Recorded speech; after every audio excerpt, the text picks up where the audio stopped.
My apologies for my tardiness. I'd like to call the meeting to order, and could we have a roll call, please?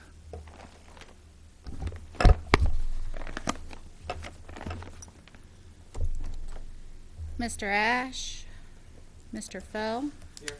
Mr. Fitch, Here. Mr. Hopkins, Here. Mr. Otto, Here. Mr. Polly, Here. Ms. Stake, Ms. Tompkins, Here. and Ms. Bant.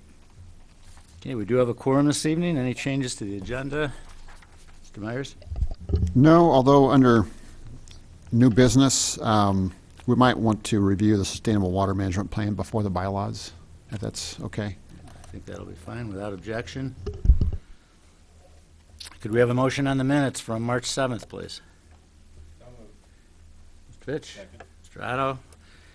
Any discussion? Those in favor, please signify by saying aye. Aye. And opposed? Those minutes are approved. Communications. We have no communications in front of us. Mr. Myers, anything? No, I received one phone call I'll talk about under the case item at that time. Other than that, I have no written communications. We have no continued public hearings. We have no old business. And under new public hearings, I'd like to open plan case number 2205, M13. Request by Howard Wakeland to rezone an area totaling approximately 1.3 acres located at 906, 908, and 910 West Church, 701, and a portion of 705 North Lincoln, 905, 907, and 909 West Hill from R2 single family to B2 neighborhood business. Mr. Myers? I am, my name is Robert Myers. I'm the, make sure I have this on.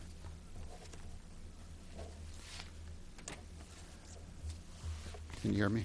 I don't think it's on.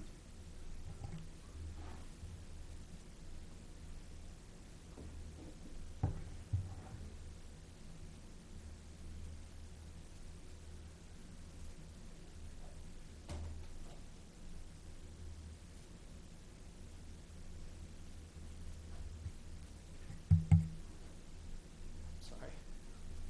It sounded like that last tap might have, when you tapped on the face, it almost sounded like maybe it came through testing. Okay. Can you hear me? Be closer, tap on the, Can you hear me? yeah. You can. Okay, good. I'll speak close to the microphone.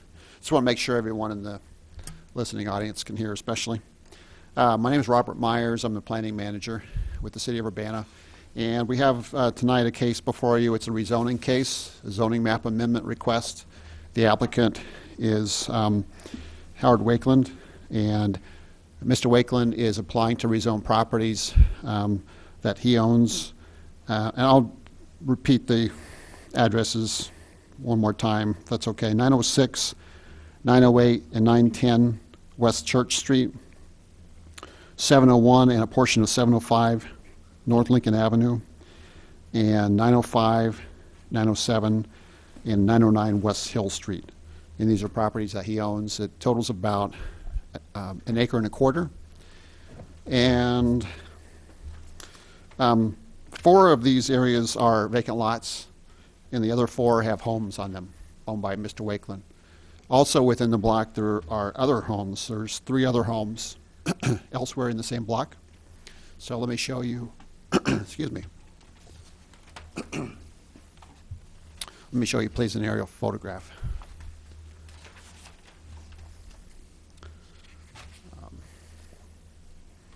The area that I've outlined in pink is the area under consideration for rezoning. You may remember in 2012, Mr. Wakeland applied to rezone the entire block, and now he's changed his application. That rezoning application was from R2, single-family residential, to B2, neighborhood business arterial. And the city council denied that application, and based on some of the comments made during the public hearing process and at the city council meeting, one of the things that was brought out was the fact that people did not like the inclusion of properties not owned by the applicant, including 2 single-family homes that were owner-occupied, and one of the property owners in that case came to the city council and stated that she did not want to rezone the property, she did not want to sell, she planned to live in the home. Now that case again was denied, but so Mr. Wakeland, after hearing the testimony and the comments of the City Council and the Plan Commission, is reapplying to rezone again from R2 single-family residential to B2 neighborhood business arterial. But instead of applying to rezone the entire block, it would not include properties fronting at basically on Lincoln Avenue and Hill Street, except one house that Mr. Wakeland owns on Lincoln Avenue, and that's the area down in this area. So the area in pink that you see is the area under discussion. On the south side is Church Street, which is a narrow lane. It's not a it's not perfectly paved surface on Church Street. And you'll notice also on the east side, Lincoln Avenue, which is 4 lanes and a turn lane, arterial roadway, fairly high traffic volumes. On the north side is a residential street, Hill Street, and 3 of the homes under consideration for rezoning front on Hill Street. Again, those are owned by Mr. Wakeland. And then to the south, you'll see there's property that's owned by Illinois American Water. And in fact, you'll see these, you can see these water tanks. These are just to the southwest of the area we're talking about, off of Church Street. And then to the west, there's a kind of a quiet residential court, which is Hill Street Court. And these are homes that front on Hill Street Court. So that's basically the context of the area that we're talking about. If you don't mind, instead of talking about generalities, maybe I can, what I'd like to do is show you maybe up close what we're talking about, the area under consideration. Mr. Myers? Yes. I'm meant to understand that the 4 properties on this block that are not part of the rezoning application, they're all owned by parties other than Mr. Wakeland. No, actually, 2 of them are owned by people other than Mr. Wakeland, and then 2 of them are owned by Mr. And Wakeland. could you identify which is which? Yes, absolutely.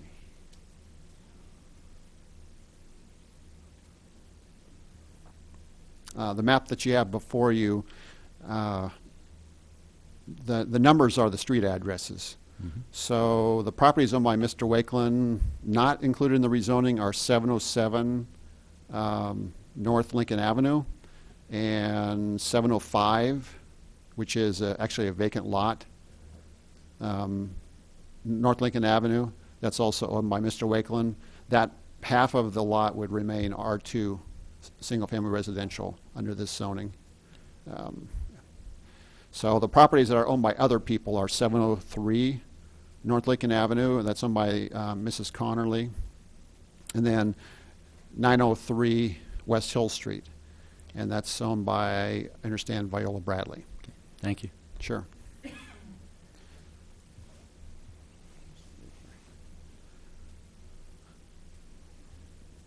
Maybe instead of speaking totally in generalities, what I thought is maybe we could look at what the block looks like and get a feel for it from the street view. This view through Google that you see shows looking south down Lincoln Avenue. You notice, again, it's 4 lanes with a center turn lane.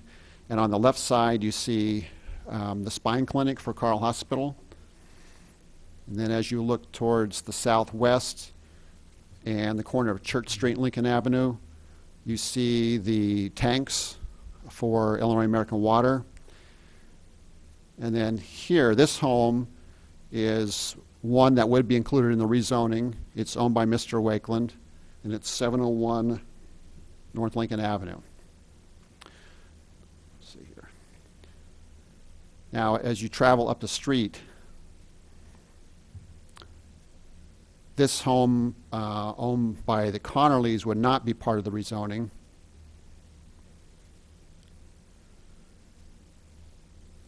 This vacant lot owned by Mr. Wakeland would not be part of the rezoning. It would remain R2, single-family residential. This home owned by Mr. Wakeland would not be part of the rezoning. It's zoned R2, single-family residential. And then if we travel down Hill Street and look towards the south, let's see, make sure I have this right.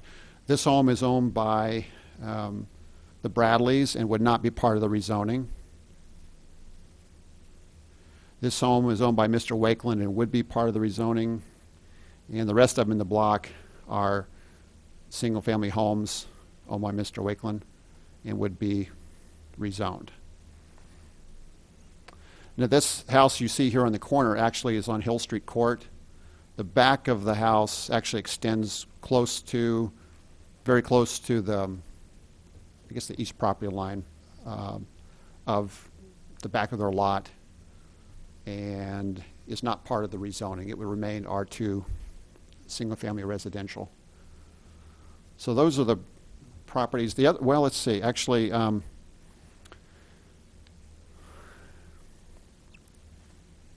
maybe I should show you across the street, across Hill Street. These are the views here. Single-family homes, single-family homes, single-family. As you get closer to Link Avenue, though, it changes because there's an area at the northwest corner of Hill Street and Lincoln Avenue that's zoned B1, Neighborhood Business District. This is actually the Family Video Store, or the back side of the Family Video Store. If you want to get to the front side of the Family Video Store, you have to go from this area. Actually, this B1 Neighborhood Business District, there's 2 businesses in the building that I'm aware of. I'm not positive if the businesses are the same in the last few months, but until very recently, there was the Family Video Store, and then there was prosthetics, the Hanger Prosthetics, and that's a business that is there largely, I think, because of Carl Hospital. It's close by Carl, and people needing this service, you know, it's close by. But again, this is zone B1 Neighborhood Business District, has frontage on Lincoln Avenue.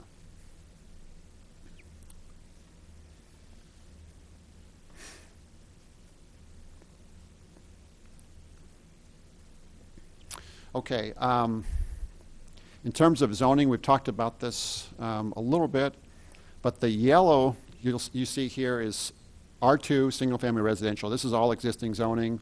The pink you see is business, B1 Neighborhood Business District. And it's hard to see on my screen, but I think on yours, the gray is all light industrial. So there's really a range and kind of a mix of uses in this area. It's kind of on the edge between residential and commercial. The comprehensive plan actually shows for this, the subject properties, sorry, hopefully you can hear. Comprehensive plan actually shows for the subject properties community business. It's the pink, the area that you see. And I should also let you know that B2 Neighborhood Business District Arterial zoning district is a business district. It's not as intense as B3 General Business District. There's a smaller range of uses that would be allowed. But uses could include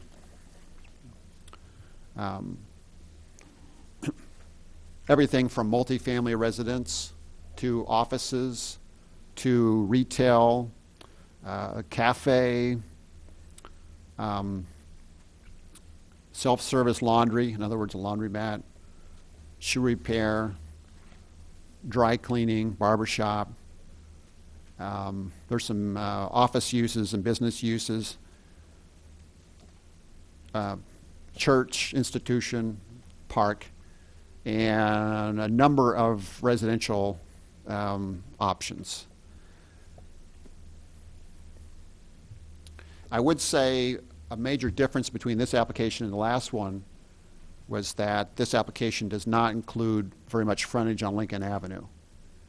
And so one of the things that maybe you should think about is the requested zoning is B2, neighborhood business arterial. And there's not much arterial to this. But on the other hand, neighborhood business is can work well in the context of residential and a residential neighborhood. What I mean by that is there's not a lot of visibility from Lincoln Avenue. A lot of businesses, some businesses absolutely need visibility. And those sorts of businesses, for instance, are retail. A lot of retail and restaurants, if they don't have visibility, either through visibility of the building, the parking, and the sign, they're done. They're not going to survive. But there are other types of businesses that can work fine if they don't have visibility. So one of the things that I'd like to suggest is that my thinking is that should this be approved, it's probably not a great market for retail at this location. It's more likely for things like an office, potentially some destination sort of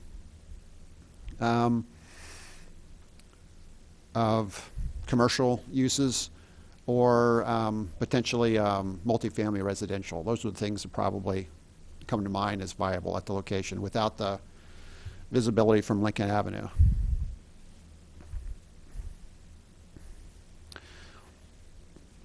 One of the things that you might want to know is B2 Neighborhood Business District.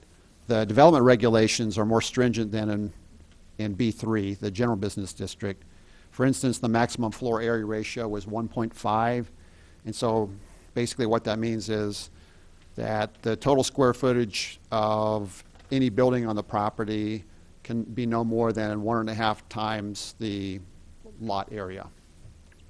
And to give you an example, in the B3, it's a maximum of 4 times the lot area instead of 1.5. So what that means is that buildings built in the B2 Neighborhood Business District are going to be, generally speaking, they're going to be lower in height, and they're not going to be as intensive as they would in the B3 General Business District. And this actually applies to whether it's an apartment building or an office building or any of the different uses.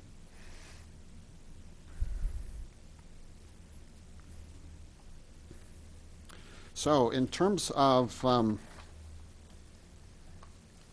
the criteria, maybe we could talk about those for a little bit. First criteria that we generally review is the existing land uses and zoning of the nearby properties. To me, there's a couple of major factors. One is Lincoln Avenue on the east, the presence of Carle Hospital nearby, Illinois American Water Company to the south, Family Video and that neighborhood commercial to the north. And then obviously another big one is the residential that's in the block and it's nearby. So the context is somewhat of a mix of zoning and land uses, although obviously this block is predominantly now single-family residential in character.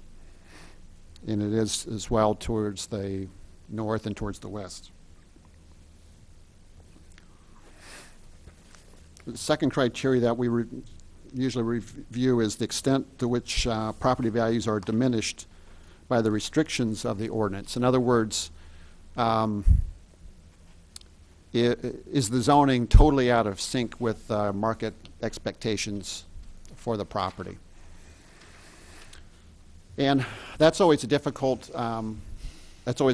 question to answer unless the context is totally contrary. I'll give you an example. If you had a district where you had high-rise commercial and you had one house in the middle that was zoned single-family residential and they were applying to rezone that to high-rise commercial, I think the market expectations for that property would be for high-rise commercial, and so I would say that the zoning is probably holding back the property values. In this case, I would say I certainly don't think there's a taking of property values by the existing zoning. I don't think that it's removing all of the property values of Mr. Wakeland's property by the zoning. But I would also say that it's pretty unlikely for the 4 residential lots that are vacant. I think it's pretty unlikely that they're going to be built upon as future residential, given the existing zoning. So I could see existing houses remaining, but I don't see, should those be removed, I don't see new single-family residential being built on the vacant lots under the existing zoning for various reasons. Part of it is the zoning, part of it's the platting. When these lots were platted in the 1940s, you have some, and this is not actually part of the rezoning case, but you've got some lots that are fronting on a major arterial street, and then the lots take access off that. And so you have single-family driveways backing out onto a busy arterial street. At this point, it is what it is, and it's likely to remain for some years. But again, should those houses ever, should those lots ever become vacant, I don't really realistically see new houses being built on the lots. The third criteria is the extent to which the ordinance promotes the health, safety, morals, and general welfare of the public. And second, the relative gain of the public as compared to the hardship imposed on the individual property owner. You know, I've got somewhat mixed feelings about this case, and I'll tell you why. I think this case is stronger than the previous application in a couple ways. One, is not asking to rezone other people's property who don't want to be included in the rezoning. And it also does leave an area, adjoining area of single-family residential next to those homes. So I think that makes it stronger. One area where I think this application is frankly a little weaker than the previous application has to do with the commercial side of it, because it has very little frontage on Lincoln Avenue. So I worry somewhat about the viability of this rezoned property as B2 commercial property. I would say that it's really Mr. Wakeland who's taking the chance here. He must feel like that it does have viability as B2 neighborhood business district, because if it doesn't work, he's bearing the financial risk in that. That's one way to look at it. Another way to look at it is the relative general welfare of the public could also be seen in terms of the neighbors and neighboring homes. So Lincoln Avenue, some of those homes would back up to a commercially zoned property and front on an arterial street. Now, it's not there's always going to be edges with zoning districts. There's always going to be some residential backing up to some commercial somewhere. And a lot of it really boils down to how the commercial area is developed. If it's developed well, relates well, has uses that are, and screening and the adjacency works well, I think it can be successful. And that's generally how I look at it. It's really difficult to say that commercial next to residential is always bad, because there are times when commercial next to residential can actually increase the property values for commercial if it's a desirable land use next door and it's a walkable neighborhood, but there's also some separation. That can be actually a desirable thing, but it's sometimes if there's not good separation and not very good adjacency, then it doesn't necessarily help boost residential property values either. So the bottom line is I just don't have a great way to gauge in terms of what the effects would be for property values and the effects to the public, but those are some of the considerations I would suggest thinking about. And the fifth criteria we look at is the suitability of the subject property for the zone purposes. I think what works in its favor is close to Lincoln Avenue and the hospital and neighborhood, so that there could be some, the neighborhood can potentially benefit from having services and retail within walking distance. But on the other hand, in terms of the suitability of the subject property, there's a little visibility from Lincoln Avenue. So that's somewhat of a concern. And then finally, under suitability of the subject property for the zone purposes, it does actually have small frontage on Lincoln Avenue. So they would be able to take, for instance, a driveway off.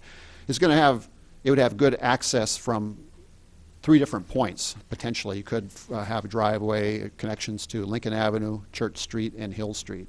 So in terms of traffic circulation, that does work in its favor.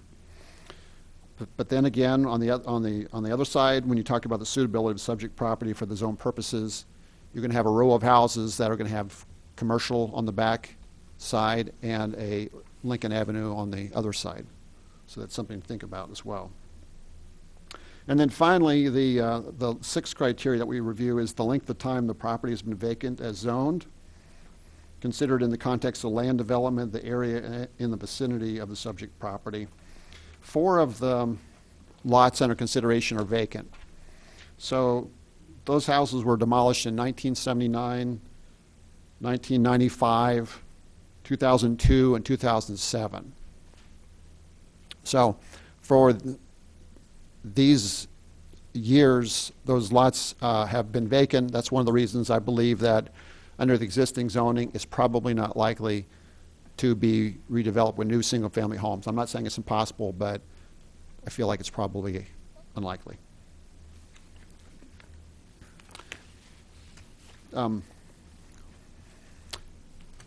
I received a phone call yesterday from a Peggy Brooks who lives at 4 Hill Street Court, and that's the area to the west on that cul-de-sac behind. And she stated that she and her husband are against the rezoning case. Her property does not back up to the property in question, but it's definitely in Hill Street Court on the south side. It's kind of backing up to or adjoining the industrial property. But so Peggy and Otis Brooks indicated they were against it. I received one other phone call of someone who, from what they said, it sounded like they lived in the neighborhood. Asked a lot of detailed questions, but they indicated they weren't necessarily for or against, but wanted to get more information. And but I haven't received any communication either for or against other than from Peggy Brooks. I'm also interested in hearing from anyone in the audience tonight. But in terms of to wrap this up, sorry, but in terms of a recommendation, I think there are some factors that work in favor of the application and work against the application. But I would say on balance, including the fact that it's recommended by the comprehensive plan for community business and there's neighborhood business on Lincoln Avenue in the north, I feel like that city staff would recommend that this body recommend approval for the application. Mr. Myers, is there anyone, we didn't have the luxury of some of the testimony at our plan commission hearing the last time we heard this case that the city council did when they reviewed that recommendation. Is there anybody who appeared at the plan commission to speak who is not here this evening and will not have an opportunity to address us tonight that you have heard from about this proposal? Was not at the Anybody council? that spoke at the plan commission meeting who's a property owner, I'm sorry, Okay. the city council meeting who is not here this evening, that you've had any response from about this case? Not that I've had any response from, but I believe that there may be someone in the audience who is a resident. Okay. All right. Thank you. Other questions for Mr. Myers? Do you know offhand what the sign limitations are? For instance, if there's a commercial building in the middle of this piece of property, can they put up a monument sign in the middle of the block? And what are the limitations of a sign? For instance, can they put up a 30-foot high monument sign right behind one of the residents that's going to stay single family? Freestanding signs are allowed in B2, neighborhood business arterial, and the maximum numbers permitted is one sign per business frontage. Let's see, maximum area of 32 square feet, and the maximum height is 12 feet tall, as long as it's back at least 15 feet from the right-of-way, or 6 feet tall if located between 8 and 15 feet of the right-of-way. So the closer it gets to the right-of-way, it has to be a shorter sign, but can be taller if it's back farther.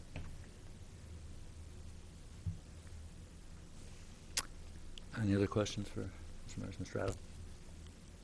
What kind of restrictions are there on business hours in B2? Can you have a 24-hour business in B2? Yes. Do I understand correctly that with B2, he could build multifamily residential by right, as long as he conformed to the square footage and density? Yes, that's my recollection. So let me pull up the packet. Exhibit that includes the B2 sheet. Residential, yes, multifamily dwelling is permitted by right. That's right. Is it assumed that a request, there's currently not a curb cut on the property fronting Lincoln. Is it assumed that a request for a curb cut there would be granted, given it's immediately adjacent to Church Street, and there would also be access off of Hill? I think that's a good point.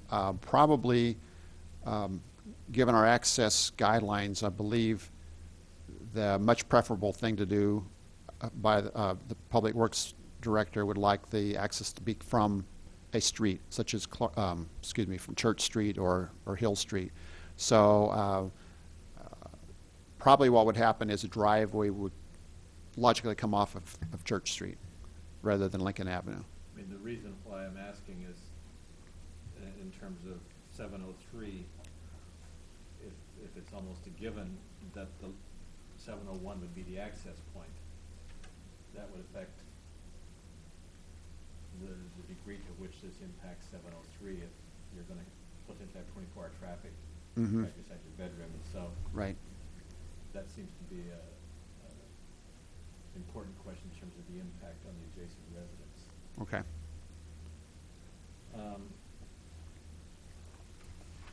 Then on the effect on property values, I guess I'm a little uncomfortable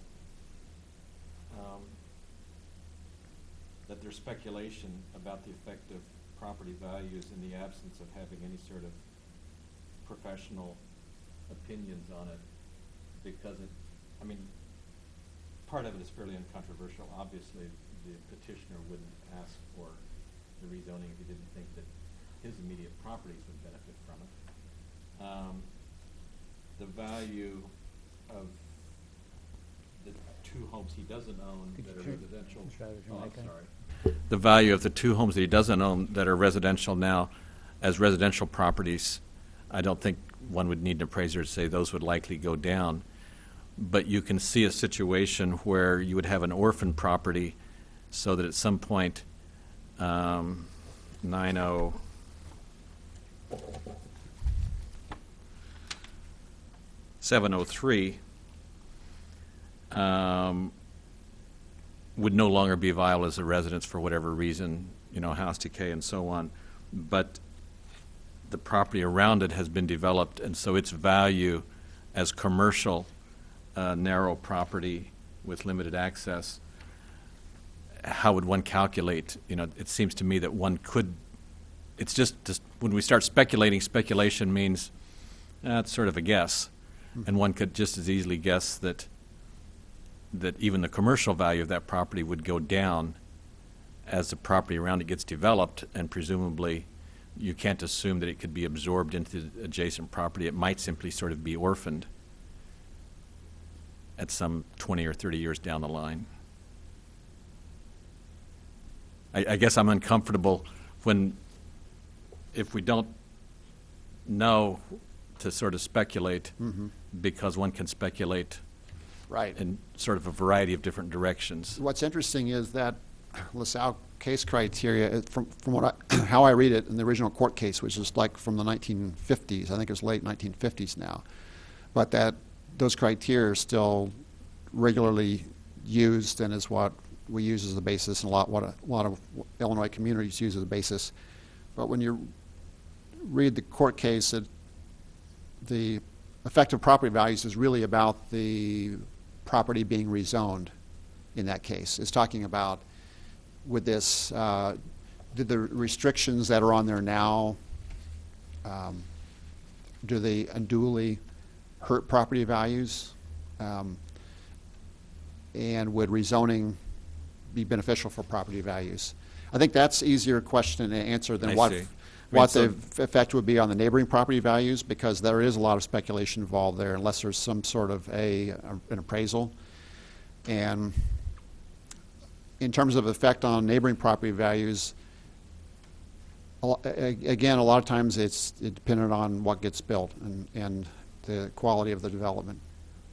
So from that perspective, then it seems that if a person is buying properties that are zoned for specific use, say residential, and the whole area adjacent is residential, then reasonably they should assume that what they're buying is residential and wouldn't have a right under LaSalle to request an upzone, because in many circumstances an upzoning is going to increase the value, but you wouldn't have the expectation of upzoning if everything surrounding you is, when you buy the properties and they're still functioning as residential.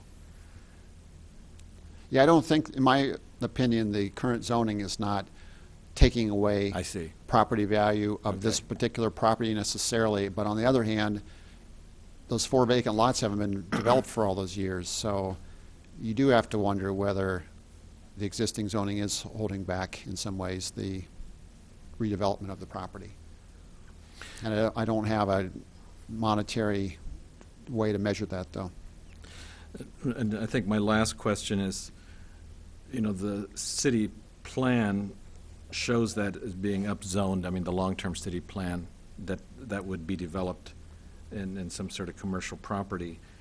And in my opinion, this would be quite easy if we had a complete unit there, if we had all the frontage on Lincoln between Church and Hill. It wouldn't take me long, I don't think, to make up my mind.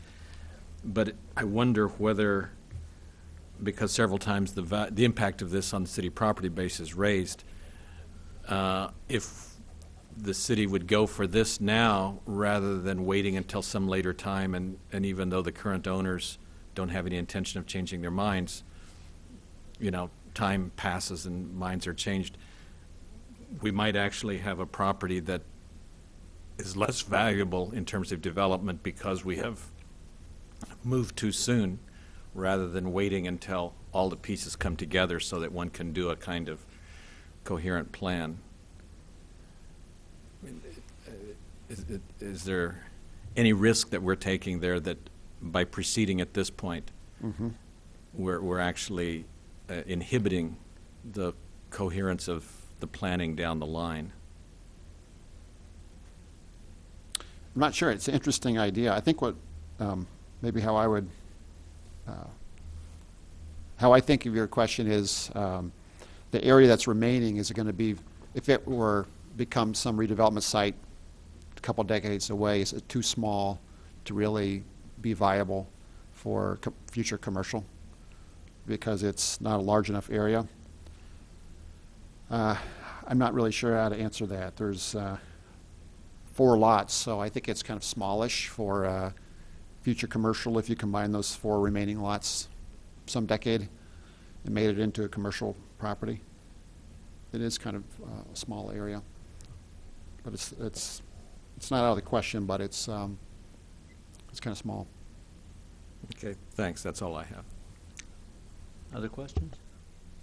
I have one. I just wanted to clarify something that you had said, Mr. Myers, that looking at the residential lots that are part of this, that should something happen to them, and half of them are vacant now, that it would be unlikely that they would be redeveloped as residential. Did you intend that to include the properties on Hill Street as well?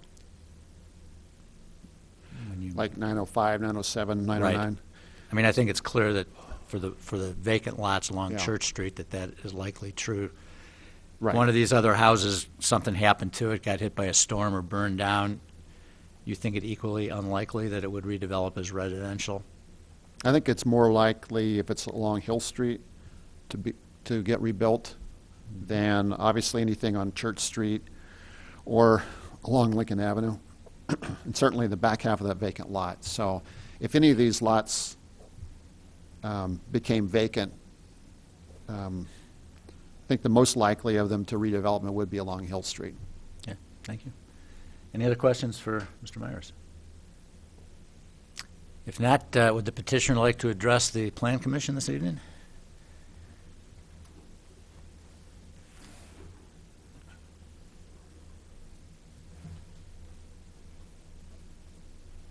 Welcome back.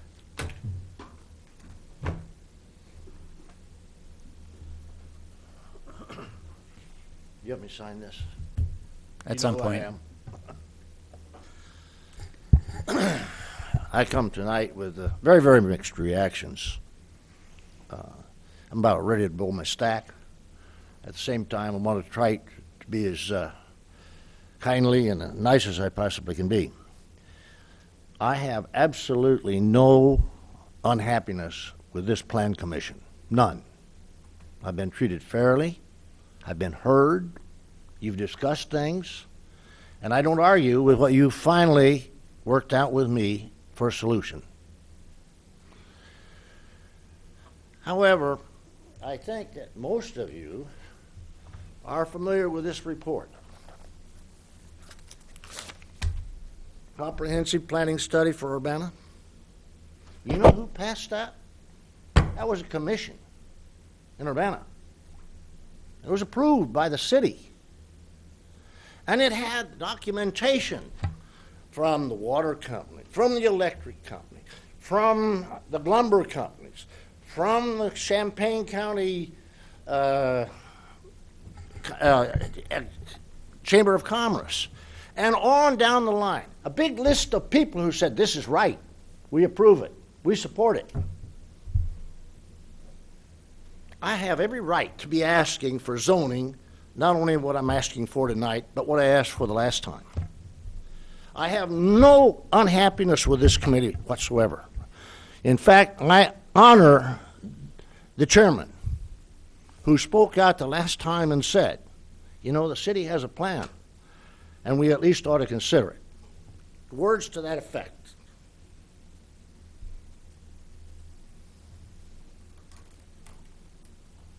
Now we go to city council. We have the backing of this plan that says we should be doing this. We go to the city with an approval from this committee saying this is what we recommend. The city council does not give one vote, not one vote, to support our zoning request.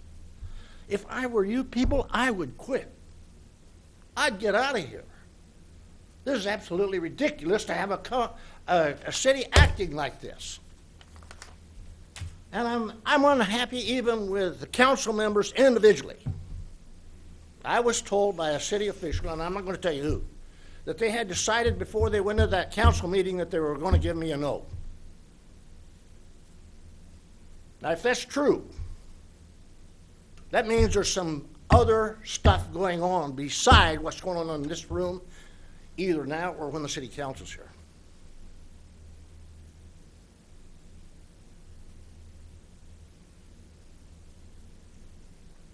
and I'm unhappy with the mayor. She should have said, look, how does this fit with our plan? Are you supporting our plan? Never any consideration whatsoever for that. I'm also very unhappy with the rumors that go. He's going to build an apartment building over there. Let me tell you something about apartments. We already are overbuilt on apartments. There is no way you will find us building an apartment north of University Avenue nor east of Lincoln, with the exception of what we might try to do on the corner of University and Lincoln. We're out of the apartment business for the rest of Urbana. Yet people say, well, you're going to build an apartment building. No. It's going to be 5 stories high. No. No way. Why are we interested in this piece of property? We are hopeful in a year or two, maybe sooner, maybe later, to come here and ask you for zoning approval for the southeast corner of University and Lincoln. We have put together 15 properties there that are contiguous now. And we're trying to get our affairs in order so that we can come to you and make an intelligent, organized approach to zoning on that corner. To do that, we have to move an office. We have to move our repair facilities, our storage facilities. This is one of the most likely places for us to do that. Now, I don't have to tell you all that. You don't have the right to ask me. But that's where we stand. Now, the other thing that happened, we didn't have anything to do with it. The city came in and put a traffic light right there on Church Street. We didn't ask for it. But they put a traffic light, and we now have an approach to Church Street. And as far as I know, that Church Street is still open past our property over to the water company or to where they have stopped it. That gives us a commercial entry that will be valuable to us. That's why we're interested in this property. Another thing that really, really, really upsets me.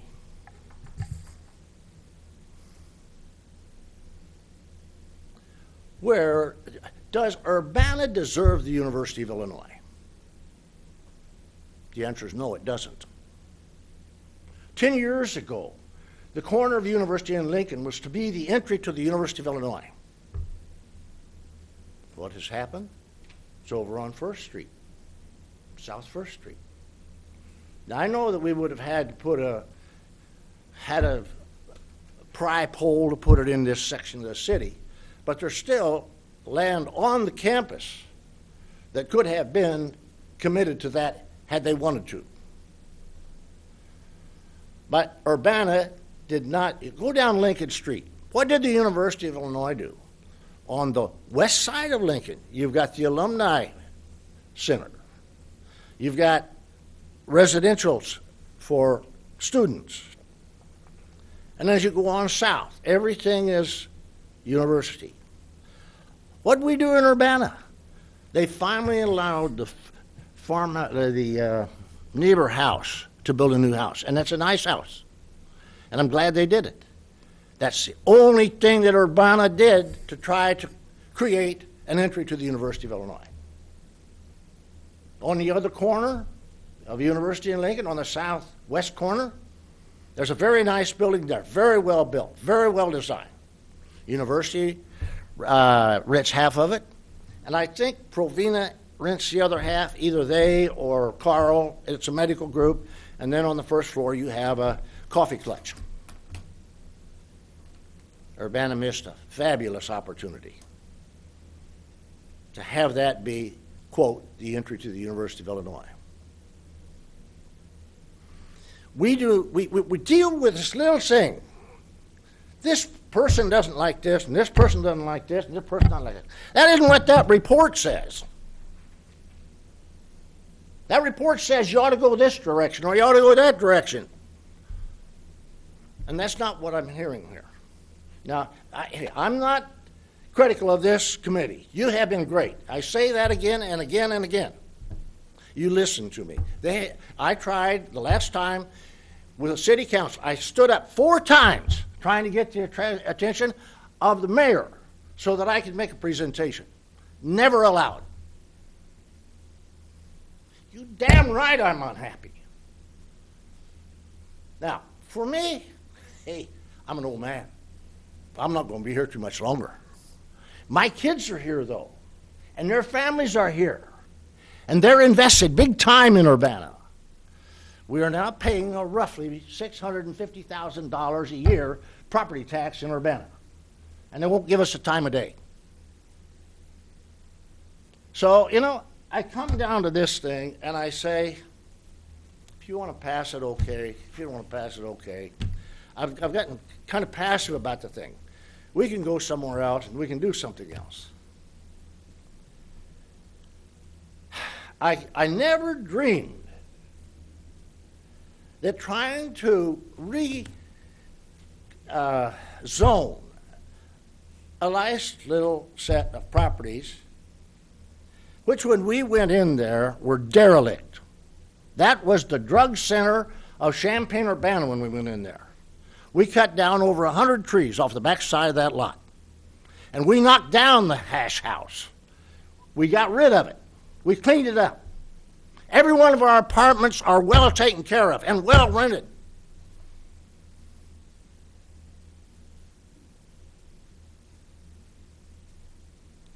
Viola Baez is here tonight, and I consider her to be friend. She's not very happy with me right now because we're asking for zoning again. I will tell you, and she said this the last time, that we made a very good offer for her house, and that stood for 10 years. Not for a year, not for 2 years, 10 years. And I got the letters to back it up. And the offer is still good? Yes, the offer is still good. Finally, last winter, I said, after 10 years, I give up. And I wrote her a letter, and I said, I'm going to have to remove the offer, and I did. However, I have the long-term belief that somehow, if we can get in there and get started, that maybe my son or my daughter or the people who come in the next generation might stay in Urbana. Right now, we are so cemented to Urbana in terms of property, we're not just about ready to move. I mean, we can't afford to move unless we move a piece at a time and get out here over a period of time. So I'm thinking not next year, not next 2 years. I'm thinking 10 years, 20 years, 30 years down the line.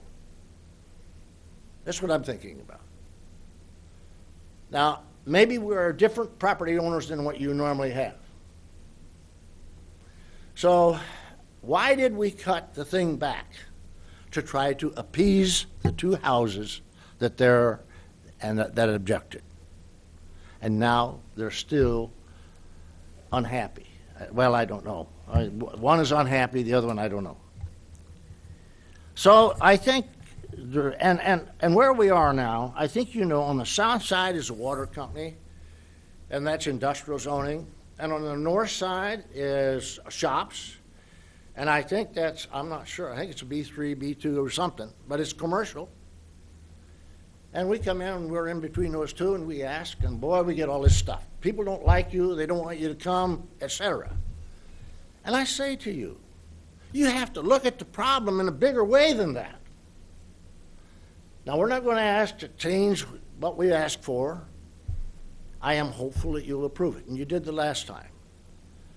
But I will tell you this.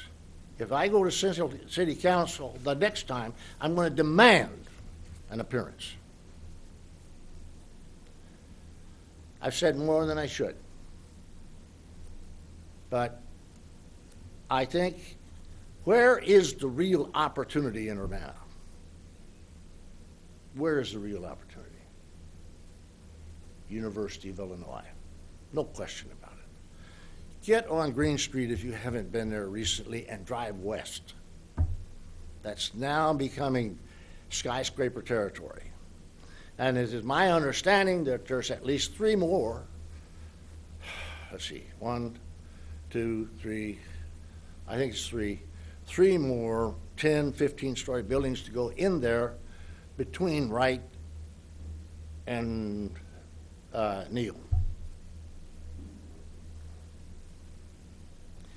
We have had great opportunities to do things in Urbana, and we simply have not lived up to them. I'm sorry for being a little upset. I certainly am not upset with this committee. This is the one committee that I've come to has treated us very, very fairly. And I repeat that, and I repeat that, and I repeat that. I think with that, I'm just going to let it sit, and so you folks decide whether you want me to go to city council one more time or not.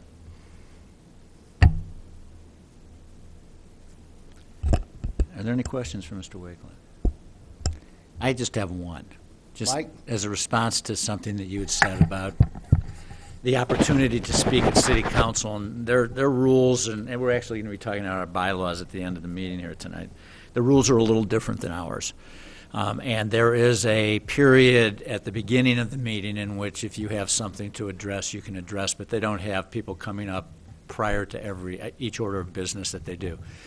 Did you take advantage of the 5 minutes that you had before, Yes, I did. when your case came up, or longer, and sometimes they give longer depending on what's going on, if there are questions?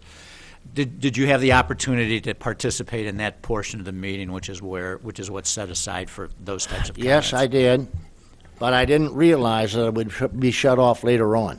I thought when you were the principal person involved in a matter that the city was discussing, you would have the right to discuss, and that was wrong. You do, but it's at a different place in the meeting, Right. which you've been there a lot. Too much. You certainly know it now. Any other questions for Mr. Wakeland? Thank you very much. Okay, thank you. Anybody else in the audience want to address the Plan Commission on this case?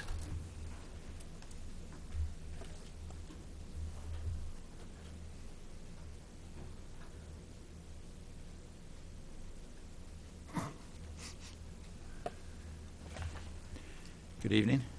Good evening, I think. Well, it's not snowing. I am Viola Bradley Bias, and 903 is where I live. And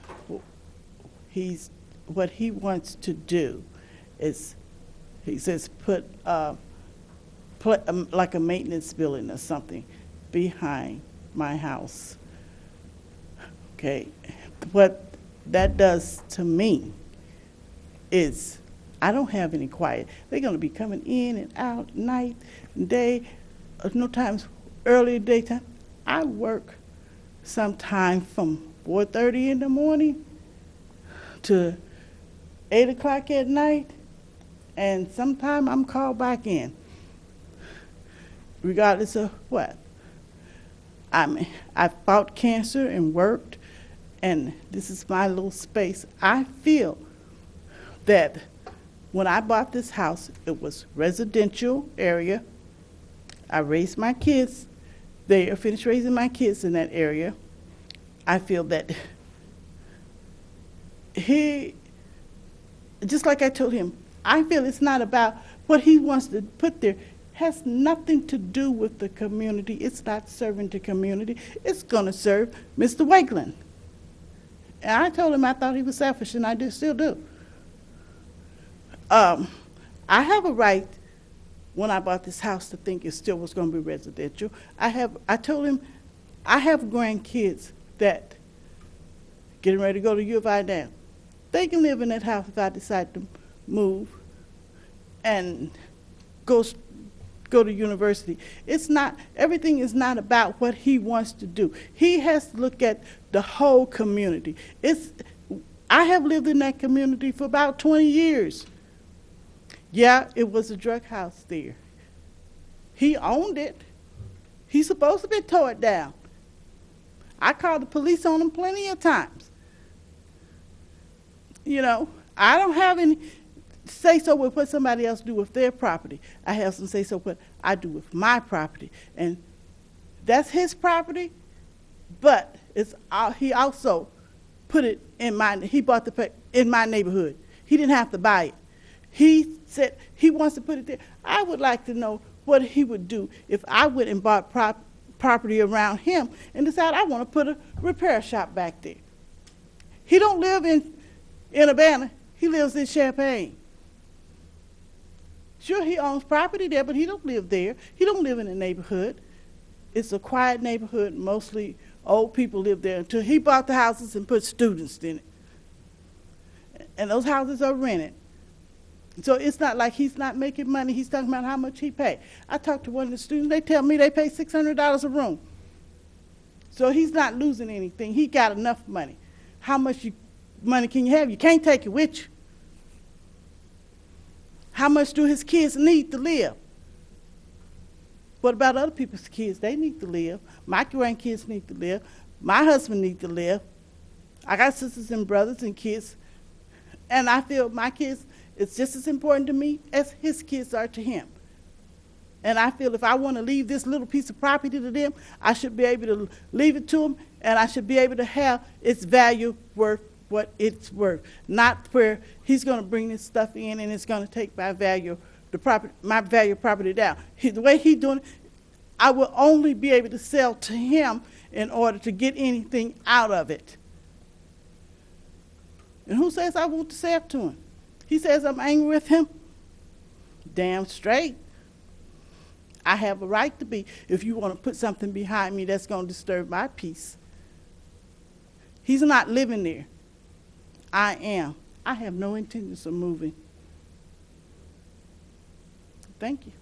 You have any questions? Any questions? Thank you very much.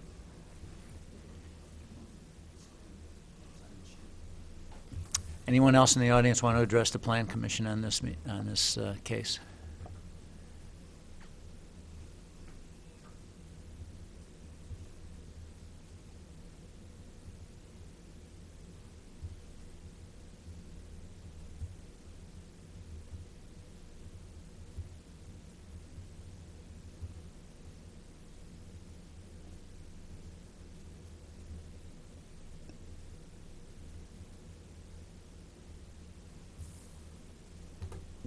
By the way, I live there because I want to. I don't have to. I make enough to buy another house. It's just I want to. It's mine. Thank you.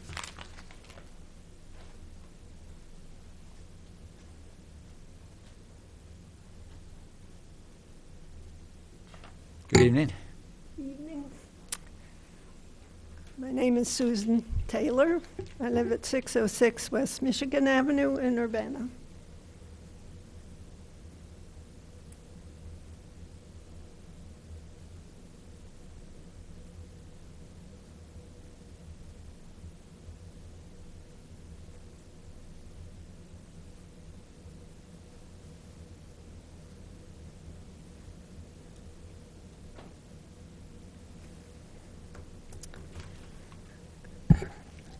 Thank you for allowing me to speak. I am in support of my predecessor who just spoke, Mrs. Bradley. And I empathize with her as a resident of a residential neighborhood that is zoned residential. Mr. Meyer just spoke of it being an edgy case, which it certainly is. It's on the border of Lincoln Avenue and University, which are being developed, and Mr. Wakeland has indicated he has ideas of further development on Lincoln Avenue and University.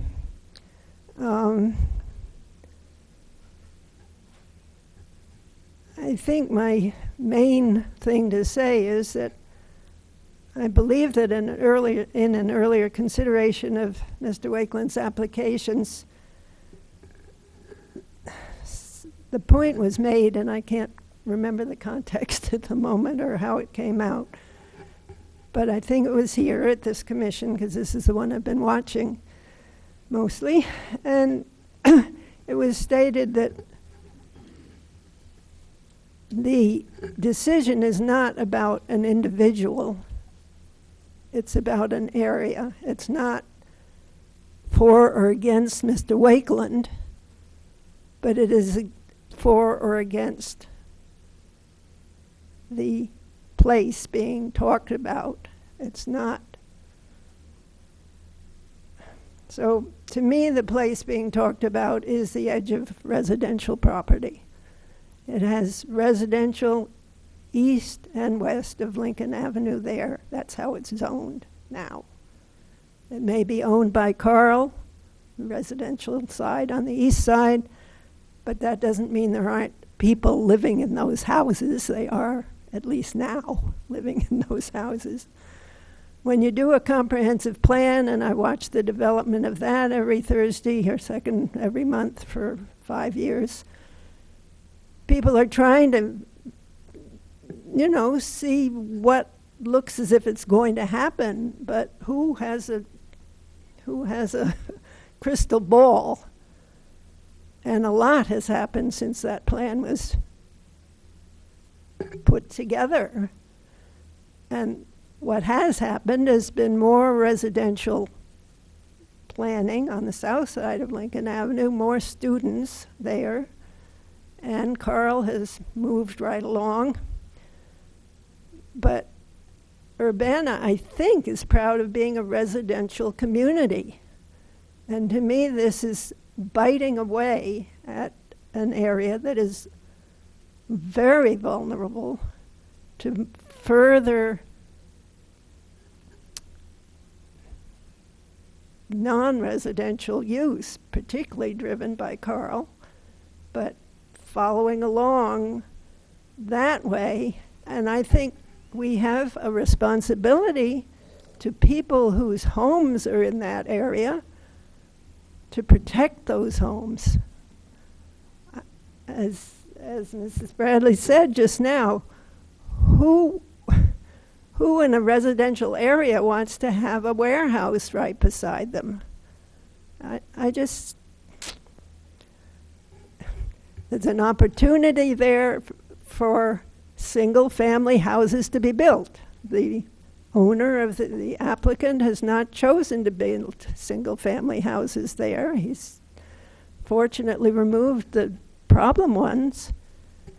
But it's a lovely open space. I've been over there and looked at the trees and looked at the area and driven around to the court and then beyond to that little nook that you spoke of, Robert. It's a low-income area, but people have homes there. It's a home. It's a residential area. And I cannot see recommending that something that hasn't been planned yet, or if it hasn't been seen by anybody in the city. It used to be, when I started watching the Plan Commission, that everything was two-step. You had to have a plan before you got anywhere. And the Plan Commission looked at it and tweaked it and said, come back again when you've developed it further. This is doable, but you need to do this or you need to do that to make it go. And that's been eliminated in the 12 years or so I've been watching the Plan Commission, and I kind of tell the powers that be that I think this is a big mistake not to have a two-step thing where you have a developer wants to do something. Let's see what you want to do. Give us a plan. Tell us what you want to do. And then will it work in the environment in which it's planned for? So I don't want to take a lot of time, but I think if we're going to have a city of Urbana that people want to live in, that we have to protect the edgy areas. I just think we have to. I mean, it's not. I look at this LaSalle criteria, and that was what was knocked down, one thing after the other. I went to that meeting by the city council. I was there. And the commissioners, the council people, were not comfortable with it meeting the criteria. That's why it went down. So I don't know. But I mean, I really feel obviously very strongly that we need to protect our neighborhoods and we need to do our best to keep them intact and not let them go one by one, particularly on the north side of University Avenue. Thanks. Thank you very much. Would anyone else in the audience like to address the Plan Commission in this case this evening? If not, Mr. Wakeland, as petitioner, do you have anything to add? No. Okay. We'll close the public input portion of the case at this point and see if there's any further questions for staff. If not, let's open it up for Plan Commission debate, discussion, motions, and action. And of course, we're being asked here to make a recommendation to send to the City Council. So I said last time I didn't like this case before. I still don't like it. In fact, now I like it even less. I think at least before it made more sense with the frontage on Lincoln. I think it was a little bit more in line with the comprehensive plan. But now it almost feels like spot zoning. And I think perhaps it's just not the time. Maybe in a few decades it'll be better suited to kind of follow that comprehensive plan. I'm also thinking with regard to the LaSalle criteria, as she mentioned, we're really focusing, I think, a little bit too much on two of them. And I think we need to look at the rest.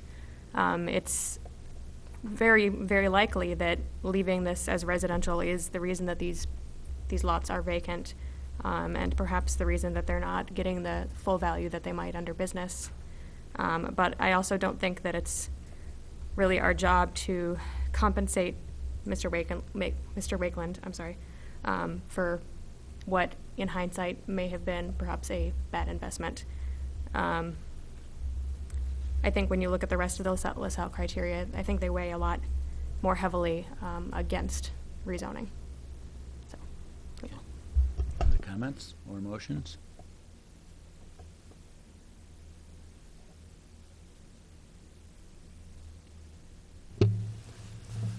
I agree about the Lincoln frontage. I agree with Mr. Wakeland that the plan is correct and that we want the areas largely along our arterial streets to succeed. This does not mean that they're all going to be all commercial. And neighborhood business is, I think, a good designation for this block. But I think it's got to be the whole block, and the frontage along Lincoln in particular. I think last time we talked a little bit about how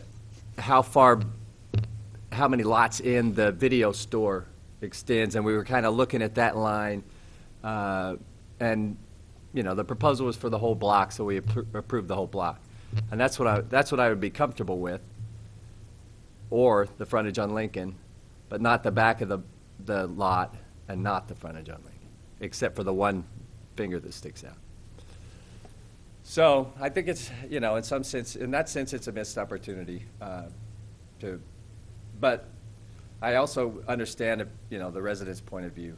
And for that reason, it's not all there as a proposal. So. Other comments or motions? Mr. Addo? I agree with the concerns that have been raised. And another factor that weighs in on me is that we're not zoning an individual. We're not even zoning a proposal. We're saying every B2 use that is by right could be located there, and perhaps 24-hour. And until we have some resolution to those residents on the Lincoln side, I just don't see how we can go ahead and respect the principle of zoning, which is that you buy a property, you invest in a property, you have some predictability, not absolute, but in the absence of factors that are really overwhelming, you're not going to find yourself adjacent to something that's incompatible with the zoning that you purchased it as. And I don't see this as an overwhelming need. And so it's hard for me to sort of go B2 I agree with what Mary said. It looks a little bit like spot zoning. I think over time there will be another opportunity to do this, and I agree with the overhaul master plan, but that doesn't mean that you impose it in a sort of crude fashion. So I'm not ready to say yes to this. Okay. Any other comments? Motion would be in order. I think we're headed toward somewhat of a consensus here.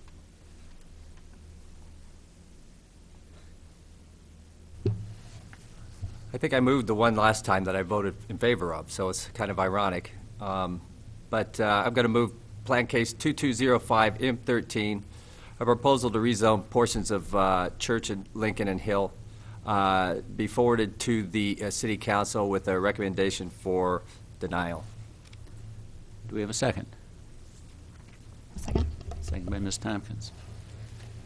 Further discussion on the motion? I do have some comments I would like to make on this, and this is the last time this case came to us.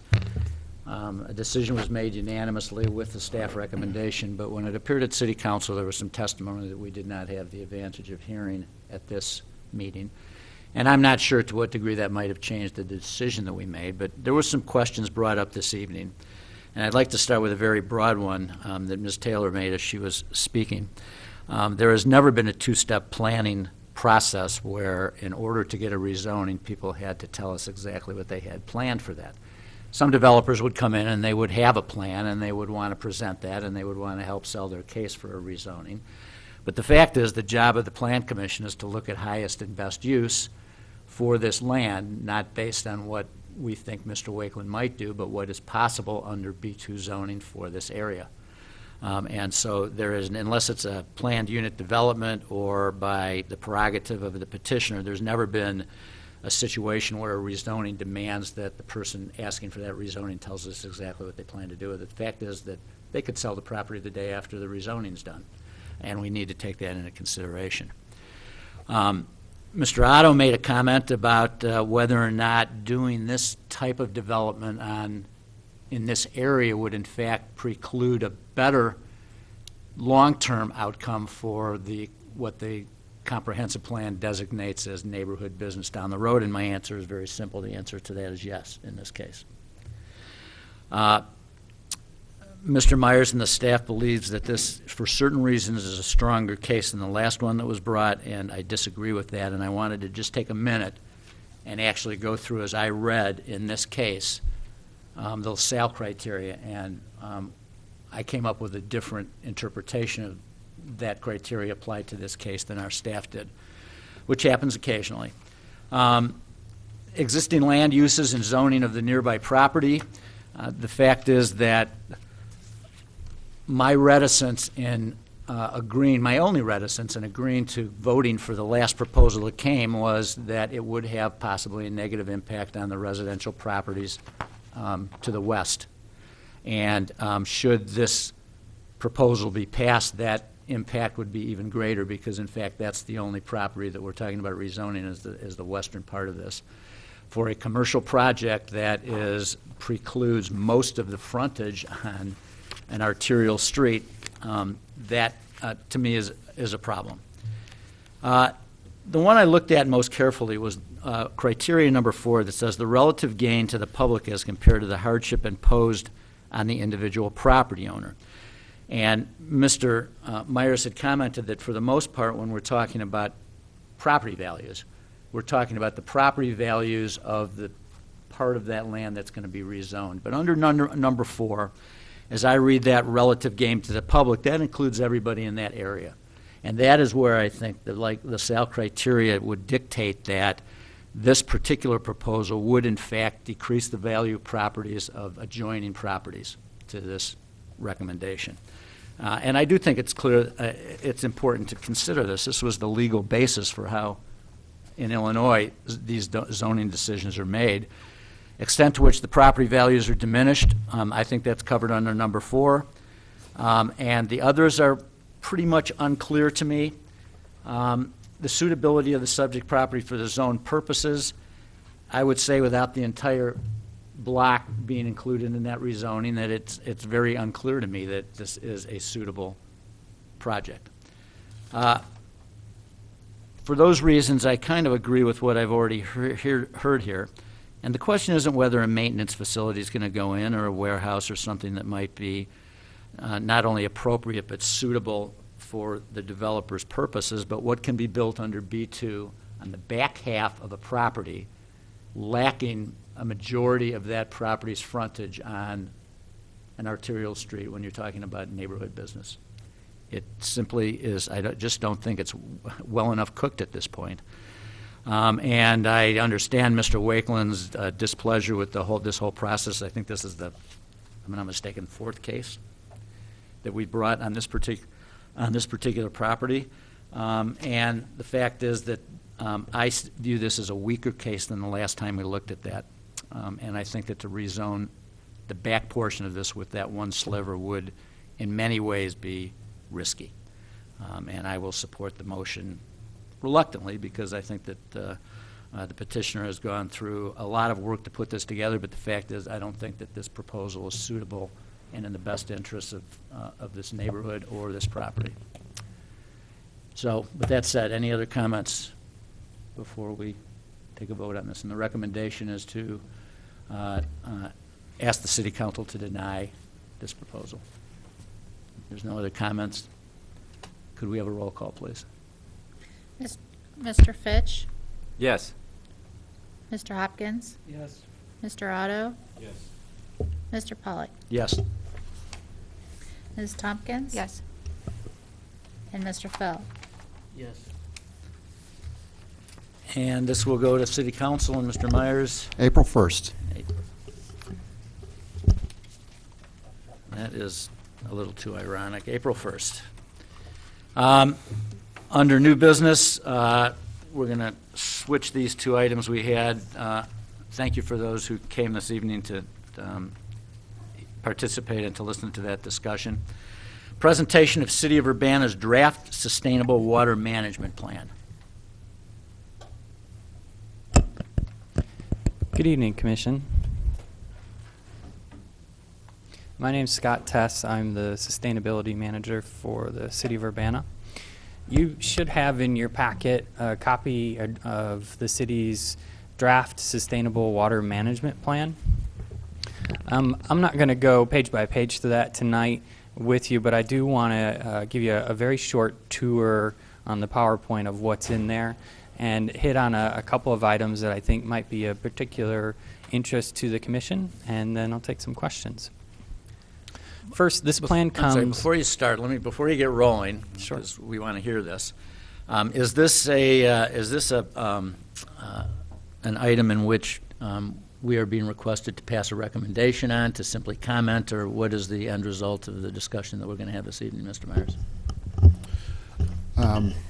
We had talked about this body having a chance to review and offer any comments, and see if you have anything where any improvements can be made, anything you think that could be better stated. Basically, any input And or from feedback. here, this will go to the City Council for official approval, or how will this proceed? Or is this part of the bigger sustainability? Scott should process? probably This answer that. would go back to the Sustainability Advisory Commission, and with any changes that might happen between present moment and then, we would release a draft for public comment, and then collect public comment, potentially make some adjustments, and then take to City Council. And this is one piece of the sustainability plan, or the various pieces going separately to City Council, or is this going to go as one big? That's correct. Yeah, package? the idea, and this predates me, but the idea was to build a sustainability plan, kind of one piece at a time, over time. Okay, thank you. Sorry Sure. to interrupt. Oh, no Please. problem. So this, the impetus for this plan comes from recognition of a continued drawdown of our potable water supply, new risks to our potable water quality, potential state stormwater quality regulations, uncertainty created by climate change, and the value of restored high-quality waterfronts. The purpose of this plan is to review where we stand presently on in 5 different aspects of water management, and then lay out some specific goals to manage these aspects more sustainably. The scope I would characterize as ambitious but achievable. It addresses water conservation within city-owned buildings, region-wide coordination, consideration of new rules for the city, for new developments, and public engagement in conservation activities. The time frame for this plan is essentially the present to January 1, 2020, which would be the same ending date as the Climate Action Plan. This is what the summary page looks like. You have a copy, and it's on the screen as well. So it's sort of a quick reference of everything, the whole scope of this plan. And you can see that we've divided up in terms of making sure that we're covering the totality of what water management would be. We've divided it up into 5 different sort of aspects. So potable water supply and demand, potable water quality, surface water and stormwater, flood management, and recreational waters. This is an example of how each section is organized. So there is a listing of the aspect at the top, the numbering of a goal, a general statement of kind of where we want to go, and then specific actions to achieve that goal. And with underneath the specific actions are different strategies for implementing that action. On the right-hand side is a listing of potential implementation partners. This may look familiar. It's the exact same format as the Climate Action Plan. All of the actions are coalesced on one page. It'll be near the end of the document, and they're just listed. I have them listed here in order that they would be implemented. So not in their categories or aspects, but in the order that they would likely be implemented. A couple of items that might be of particular interest to the Commission. On page 16, action 4, assess feasibility of a rain sensor and or soil moisture sensor ordinance for new landscape irrigation systems. So this is an action to review what other people have done in this area, review what we might do, review the consequences of what we might do in terms of having an ordinance that says any new landscape irrigation system would be required to have some of these more advanced controls to ensure that it's not overwatering a landscape. And if you want to comment on any of these, just feel free to interject, or I'll just go through all of them and we can talk about them afterwards. I actually had one crazy question about the numbers. I'm a numbers guy, so I got stuck in these charts. This residential consumption falling, basically, I thought that was very interesting. What about bottled water? Does that consumption include bottled water? I'm curious. No, this would be from the pipes. Yeah. And that's a trend that is the same across the country, more or less. And to what do you attribute that? Somewhat, a conservation mentality. There's some degree of that. A great degree is probably the replacement of older, high-use equipment. So, 3.5 gallon flush toilet was standard in the 70s. Now it's 1.6 gallon is standard. So it is the technological advancement in Right. how people use water. Right. I think it's a federal rule now that you can't have more than a 1.6 gallon per flush toilet for a new installation. You don't have to take your old one out. Thank you. Sure. On page 18, there's a goal, investigate activities to protect potable water quality, and action, assess legal, funding, and staffing necessary for brownfields cleanup and redevelopment. I think brownfields were actually listed in council goals to look at redevelopment. I've had the conversation with Illinois EPA. It is a long process, complicated process, takes a lot of staff time, and the city would probably have to put up a fair amount of money to redevelop, to clean up and redevelop a brownfield. Can you identify a couple of key brownfields in Urbana that are So potential priorities? brownfields are declared brownfields when the property owner chooses to enter the state brownfields program. So there are no properties in Urbana at present that are in the state brownfields program. However, we could speculate properties that have had industrial uses, in the 30s, 40s, 50s, might have contamination on the soil. So there may be some out there, but no property owner wants to sort of self-identify their property as having contamination until they're prepared to enter the brownfields program and be able to take care of that problem in a way that isn't going to be financially devastating. But the likely locations are East University Avenue, South Side, North Lincoln.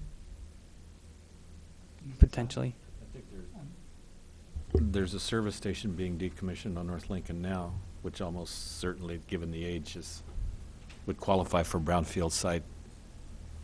I don't know. I guess with my, one of the ways I view this plan is as an agenda, in the sense that it's a long list of things for people to do, a lot of them for city staff to do. And it strikes me as an unrealistic list. There's a lot more than we have the capacity to do. So I'm trying to imagine with a little more specificity maybe. Practical payoff. What are we really trying Sure. to do? Well, there are a number of items in the plan that are phrased just as this action is phrased, which is assess. So the way that we would approach this action would be we would spend some time researching, what are the laws that apply to brownfields? How much funding is typically necessary, and how many staff hours, and put that into just a one-page document, so that planning staff, mayor, council would have that available the next time they come across a question about brownfields redevelopment. They can look at this and say, oh, okay, we can devote that much money and staffing to this next year, or you know what, we won't have time for this and money for this for 5 years. Let's set it aside. It's just to have that question answered. But it does not include any task of actually considering whether we have brownfield problems that ought to be dealt with. That's true. I mean, that's not in the plan. Okay. That's true. No. It's not in the agenda of things to do. And that would be difficult to do. It would be speculative. So we can't enter private property and take a soil sample to see if the soil is contaminated without cause or something. So we could speculate, well, this use was on this property, so maybe it has contamination. So, but the best you can do is say, there might be one over here and there might be one over there. Yeah. And then hope, of course, that a property owner will come forward and say, please charge me $1 million to clean this up. And Robert's been in the community longer than I have. Would you like to comment on where we might have brownfields, potential brownfields? Well, there's brownfields in like a legal sense, and there's also brownfields in a general sense. And you think of it more broadly, generally, a lot of people think of it as areas that either have contaminated soil or people suspect might have contaminated soil, and so it's people don't want to buy it, the property, or they don't want to invest in it or redevelop because they suspect, or they're worried, or that places kind of a stigma on the property. One property that's known to have some soil contamination is the old Denny's Cleaners property on North Main. Not North Main, North Race. Thank you. And in that case, we have identified the extent of the soil contamination, and we've capped that soil with the asphalt. And so for that property to ever be developed, they're going to have to deal with the soil. Right now it's kind of contained, but it's not dealt with. There's another location where, one other example, let's see, Broadway and University Avenue. Jimmy John's, along the west side of that property, there's kind of a cap of asphalt. Instead of doing landscaping in the area, there's an asphalt cap, and that's a small area of soil contamination. The likely areas, I think, probably in the big picture are along the railroad tracks and also in the commercial corridors where there's old gas stations. But it's hard to say exactly what properties those are. I can tell you that one of the things the city has done is we adopted an ordinance several years ago prohibiting anyone from putting down a well within the city limits and using that well for drinking water. You can for irrigation, but not for drinking water. And that's one of the, I forgot the word for it exactly, but that's one of the things that we did to, as part of our moving forward with the Denny's, I think it was with the Denny's Clean Earth property, is we agreed with the state we would adopt that. But that's throughout the city. I don't know exactly which parcels, though. So we are dealing with brownfield cases, and the Denny's property, the city now owns? It's a No. city parking lot, the city is leasing. No, the city doesn't own it. We don't lease it. Oh, It- it's It's privately owned, Courier that's using it. and the Courier Cafe, I understand, is leasing that asphalt area for parking. So it's been striped. So for it can parking. remain parking forever, but if anybody digs to put a foundation in, then they're looking at possibly devastating costs to do a development that's anything There would more be than added surface. costs, definitely. If someone wants to put down a foundation and build a building, there's going to be added costs. That, Right on the boneyard. yeah. Yeah. So, I mean, okay, I think I have a picture, but it's a reaction to a long list of these things, and it sounds like a lot of things to do for people to learn about things. Most of them, at least one step, if not two steps attached from actually doing anything. That is, doing anything out there on the ground that says, you know, we need to figure out how we can redevelop a parking lot in downtown Urbana, or we need to worry about the inability to redevelop uses along East University Avenue where the asphalt plant was. And, you know, why are we not able to do infill? Well, because these properties are actually all maybe not legally declared under the state program, but they're, from a real estate point of view, they're brownfields that can't be developed. That, to me, would be kind of useful to know. It's an example of something that might be annotated in a comprehensive plan, for example, and as far as I know, is not. I was wondering about the former gas station where Springfield and Main split, if anybody has looked at that. or thought about it. Anyway, that's a reaction. Yeah. If the city ever participates in a legal formal brownfields redevelopment process, it will have to go through this process, this first step here that is outlined here, which is just assessing what it takes. I don't know if there's city staff that have participated I don't know. I don't believe there are any city staff that have participated in brownfields redevelopment. It's a long and complicated process. So the idea here is, well, let's get that very first preliminary step out of the way of, you know, figuring out the general picture of how this works and what it would cost us, so that the next step of, you know, saying yes, we will participate, or yes, we can pursue or cleaning up one of these properties can be made. On page 20, the Goal 1, Plan for Climate Impacts on Flood Management. This topic is already incorporated into the Climate Action Plan, Goal 4. And so what we're doing is ensuring that anyone who reads this water management plan knows that we have considered flood management and that we're going to consider it through the Climate Action Plan. Also on page 20, Goal 2, support access to and use of recreational waters.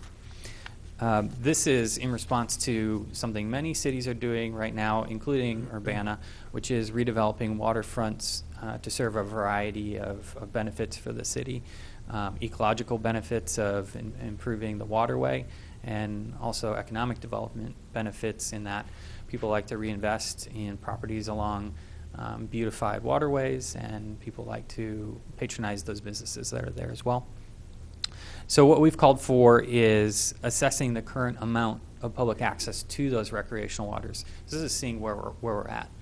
And we're going to pursue that through GIS and look at the property ownership, whether it's in public ownership or private ownership along our waterways. So that would be essentially the Boneyard and Crystal Lake and a few small other water bodies as well. And then action 2 is the next step there, which is assess a long-term public access goal for recreational waters in Urbana. And that's those are the highlights I wanted to point out to you tonight. Happy to discuss anything else in the plan as well. Any comments or suggestions? It would seem timely, or maybe even a little late, considering the extent to which the Boneyard project is already planned and underway. Mm-hmm. But I would suggest that the assessment part of this stuff for the last, whatever future stages of that development are, should go right to the top of the list. That would be my suggestion. Yeah, I think one of the ways to think about this, and I don't have a copy in front of me, but might be to divide it or somehow create a list in a different form than this. That's a staff work program, and then something else that's for sort of larger project ideas. Because when I see the implementation partners as the City of Urbana, Regional Planning Commission, and the task is to assess the legal procedures, that's the wrong degree of resolution of who's to do this. The question of who's to do this should be, is it Scott Tess or Robert Myers or Libby Tyler or Civil Works, Public Works. Rod Lugo, I think. Yeah, in other words, these are such specific work program-like tasks that I think it would seem more real if that part of it were written as a work program. And that might also pop out the parts of this that aren't really a work program, that might interact with other planning activities or other agency activities in a more specific way.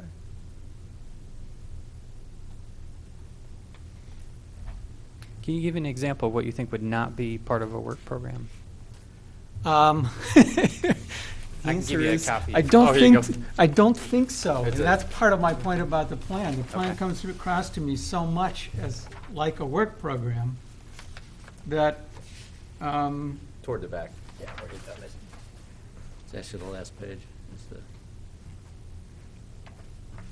the So some of the things, Yeah, page 17.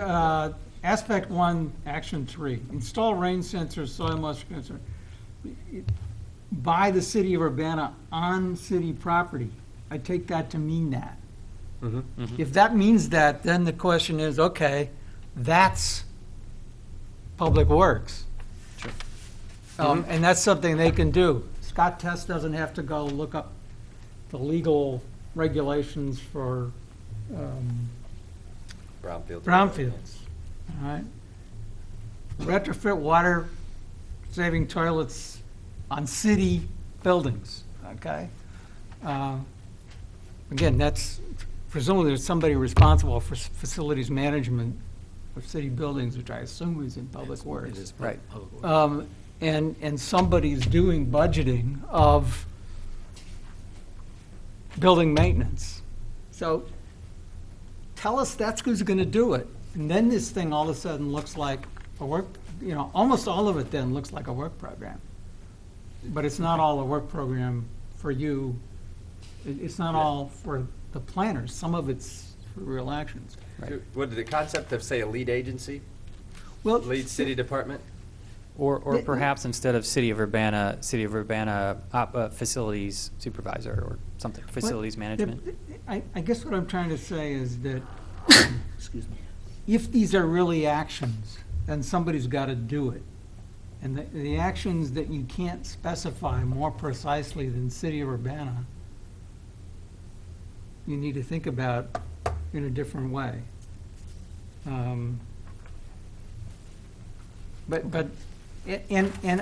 My hunch is, from everything I've scanned, though, as I say, I haven't, internalized the whole thing. Most of it seems to me could be assigned almost to an individual person as a task to do. Or a position. Yeah. A position, Yeah. sorry, okay. Yes, but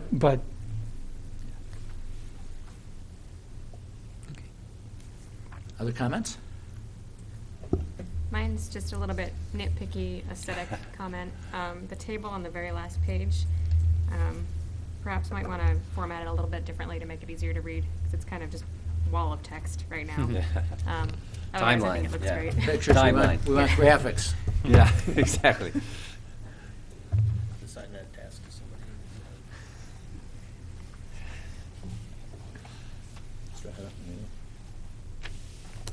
Any other comments? Any other questions for you, for us? No, I think just those couple of items I wanted to bring to your attention and make sure that those seem like reasonable policies to take a look at.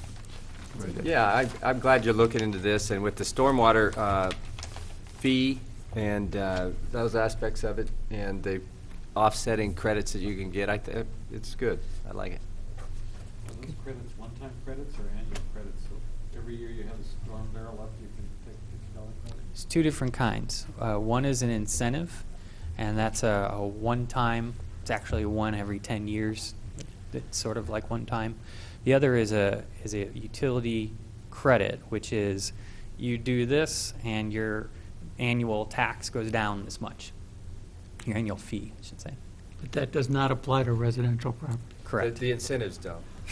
The incentive, both residential as well as commercial, can get incentives.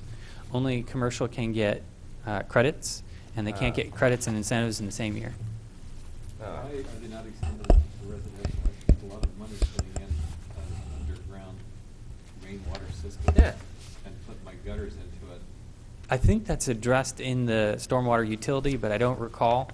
Brad Bennett with the Public Works Department would know that answer off the top of his head. The simple version of the answer, because I have the same feeling. I've concerned got about almost revenue is no what it is. stormwater actually reaching the street in my property.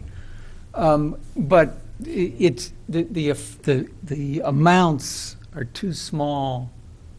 It's not worth the administrative cost of managing the difference relative to the residential Yeah. fee, which I don't know what it is per year, but it's not very much.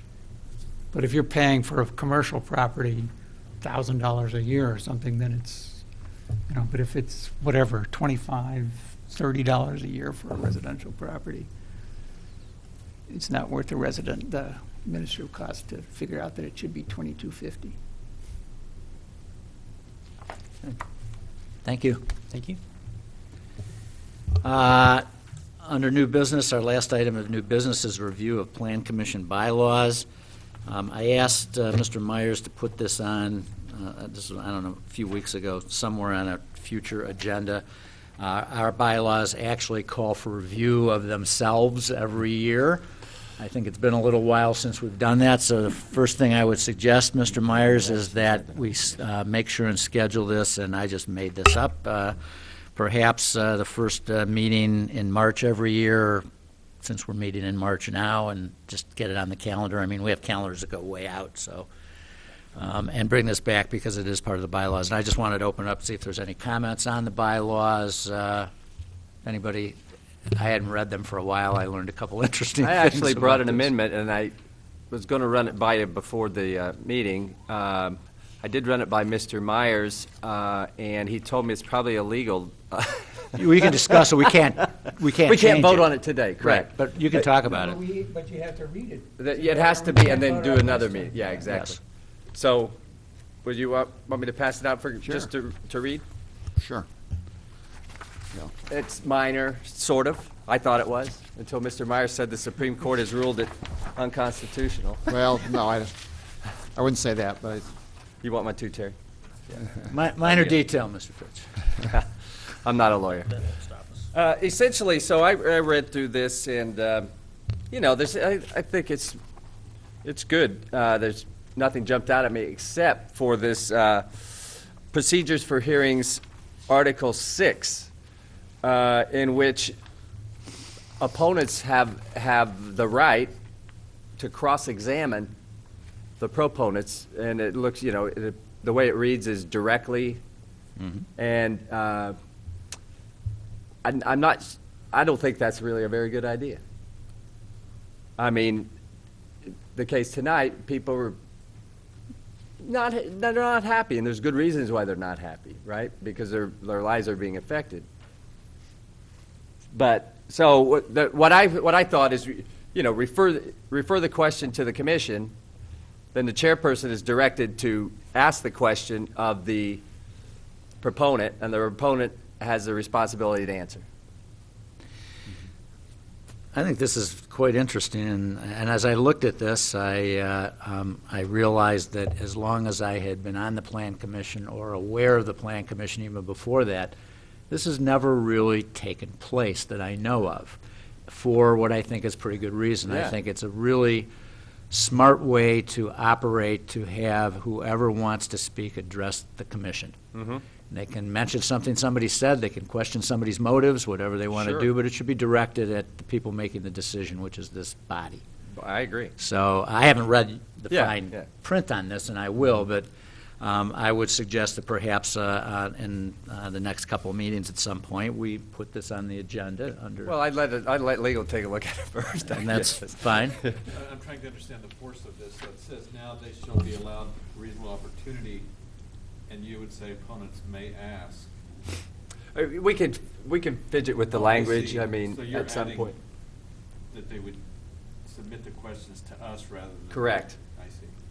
Well, I would suggest that as Mr. Myers, before he runs it through legal, that we put this on, let everybody take a look at it, put it Sure. on an agenda for discussion. I'm sure I'm going to have some comments Sure. on it when I read through it. And look at what is practical in terms of the functioning of the commission, and then fine tune it. And at that point, if we come up with a consensus on a change to this, have legal take a look at it. Does that make sense? Yeah.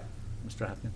I've got some other questions about the bylaws. And I think what we might do is ask staff to take our concerns about the bylaws and prepare language. Because I think the difficulty of preparing language is not don't want this something to that's be easy. markup, yeah. It's above our pay grade. Right.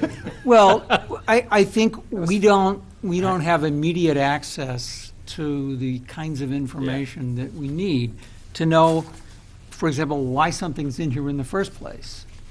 Or I don't have in my head section 92B 1110 of the zoning ordinance, which is referenced several times as the basis of the, whatever, I mean, I could look it up, but I haven't done that. In other words, I think there's a bunch of staff work to do here. And it's not clear to me that we want to do this question submitted in writing. I don't think that's what we want to do. I think what we want to do with number Oh, six. yeah, I think I said either or, but, yeah. Well, I think what we want to do with number 6 is codify our practices, because our practices are working well. Well, they're unofficially codified, I guess, but we want to make it official. Well, but they contradict Yes. That's right, that's the one what's that in the jumped out. bylaws. And So I yes. want to put in the bylaws what we Well, how are about if doing we that is just, working. starting this evening, we start to make a list of the sections we'd like our staff to take a look at and consider, and they can work from Mr. Fitch's language, it's fine with me. Yeah, I'm not And stuck on that at all. see, based on other considerations, what might be good way to get there. Yeah, and I'm not, I don't have any ego in this. I don't. No, I appreciate you taking the time to actually It can come up to be look at whatever that and we write this agree. up. I think it's What I great. don't want it to be is people arguing in Right. the audience. Yes. Right. But what, I agree very much that what number 6 says is something we do not want to do. And we don't. And we don't, and we haven't for a long time. The one thing that I think could be interesting, the one issue that had a lot of comment was when we were doing the gun shop and range. Mm-hmm. And I didn't ever know here that it actually has a format where proponents speak and then opponents, Mhm. and then the petitioner may be rebut but not introduce new opponents. Sometimes, if you take them at anybody else, you get this repetition going, so I get so mad at what somebody has just said that I'm gonna go repeat what is said. And if you have more organized and say, here's the way we're gonna do this. All of you who wanna speak on behalf, register yourself, get in line here, we'll hear them. We might get less repetition. I'll tell you the way that, in general, a lot of this happens, and we don't actually realize that it's happening, but some of this is actually by design. When we have an open meeting and public input, I do not rank people. I want to hear all the pros and want to hear the cons. I think a mixture of that is fine. The petitioner always has the option for at least one, if not more, rebuttals based on public comment. And the public is given, I think, almost unlimited access to the commission in terms of rebuttal and comment as well. And I like the open nature of that, and I would like to make sure, if we're going to look at this, that what is in this specifically written in the bylaws doesn't preclude keeping it. Yeah, there's a 5-minute that rule, and open. here's another one. Yes, but the 5-minute rule is for audience participation. There is no rule in terms of limitation of time based on people speaking about each case. Oh, okay. What? This is the 5-minute time, as it's written here, applies to the audience participation part of the meeting, which the assumption is that those are issues that are not directly before the commission that evening in a case. As I read through this, I didn't see any time limit based on what people, and that's fine. I like having it pretty wide open, and if somebody really gets rolling, and I have encouraged them to keep it brief, and I've encouraged people not to repeat what everybody else says, but the fact is I think they have a right to do that. Sure. And I would like to keep it as open as possible in the public interest. I'd like to point out, too, that I've never heard anyone say A or nay when voting. You just haven't been around long enough. So I guess let's start with this. Let's start with Article 6, Number 6, for staff to take a look at. And specifically, are there other portions of this that anybody would like them to look at and consider? You mean other portions or other aspects of 6.6? No, other portions of the bylaws. Yeah, but before we leave 6.6, I think the message to staff should be that we want to figure out a way to The debate get should in the not be bylaws. between people appearing at the Plan Commission. The debate and comments should be directed at the Plan Commission. That would be my, But there are other aspects of this that I think are potentially relevant. We don't really distinguish between opponents and proponents. that's In other words, correct. we allow people to speak who don't know what they think, Yes. or who want to say something that it has to be pertinent to the case. Yeah, that's And funny, but the fact is, I agree with, Yeah. I do that's the too. way that I would like to conduct the meeting. This is the way you have conducted the meetings for the, 10 years now I've been around. And I think it works. Agreed. So I think we should really change the Yeah, we need to. the need to nature of lighten up this a little bit. description.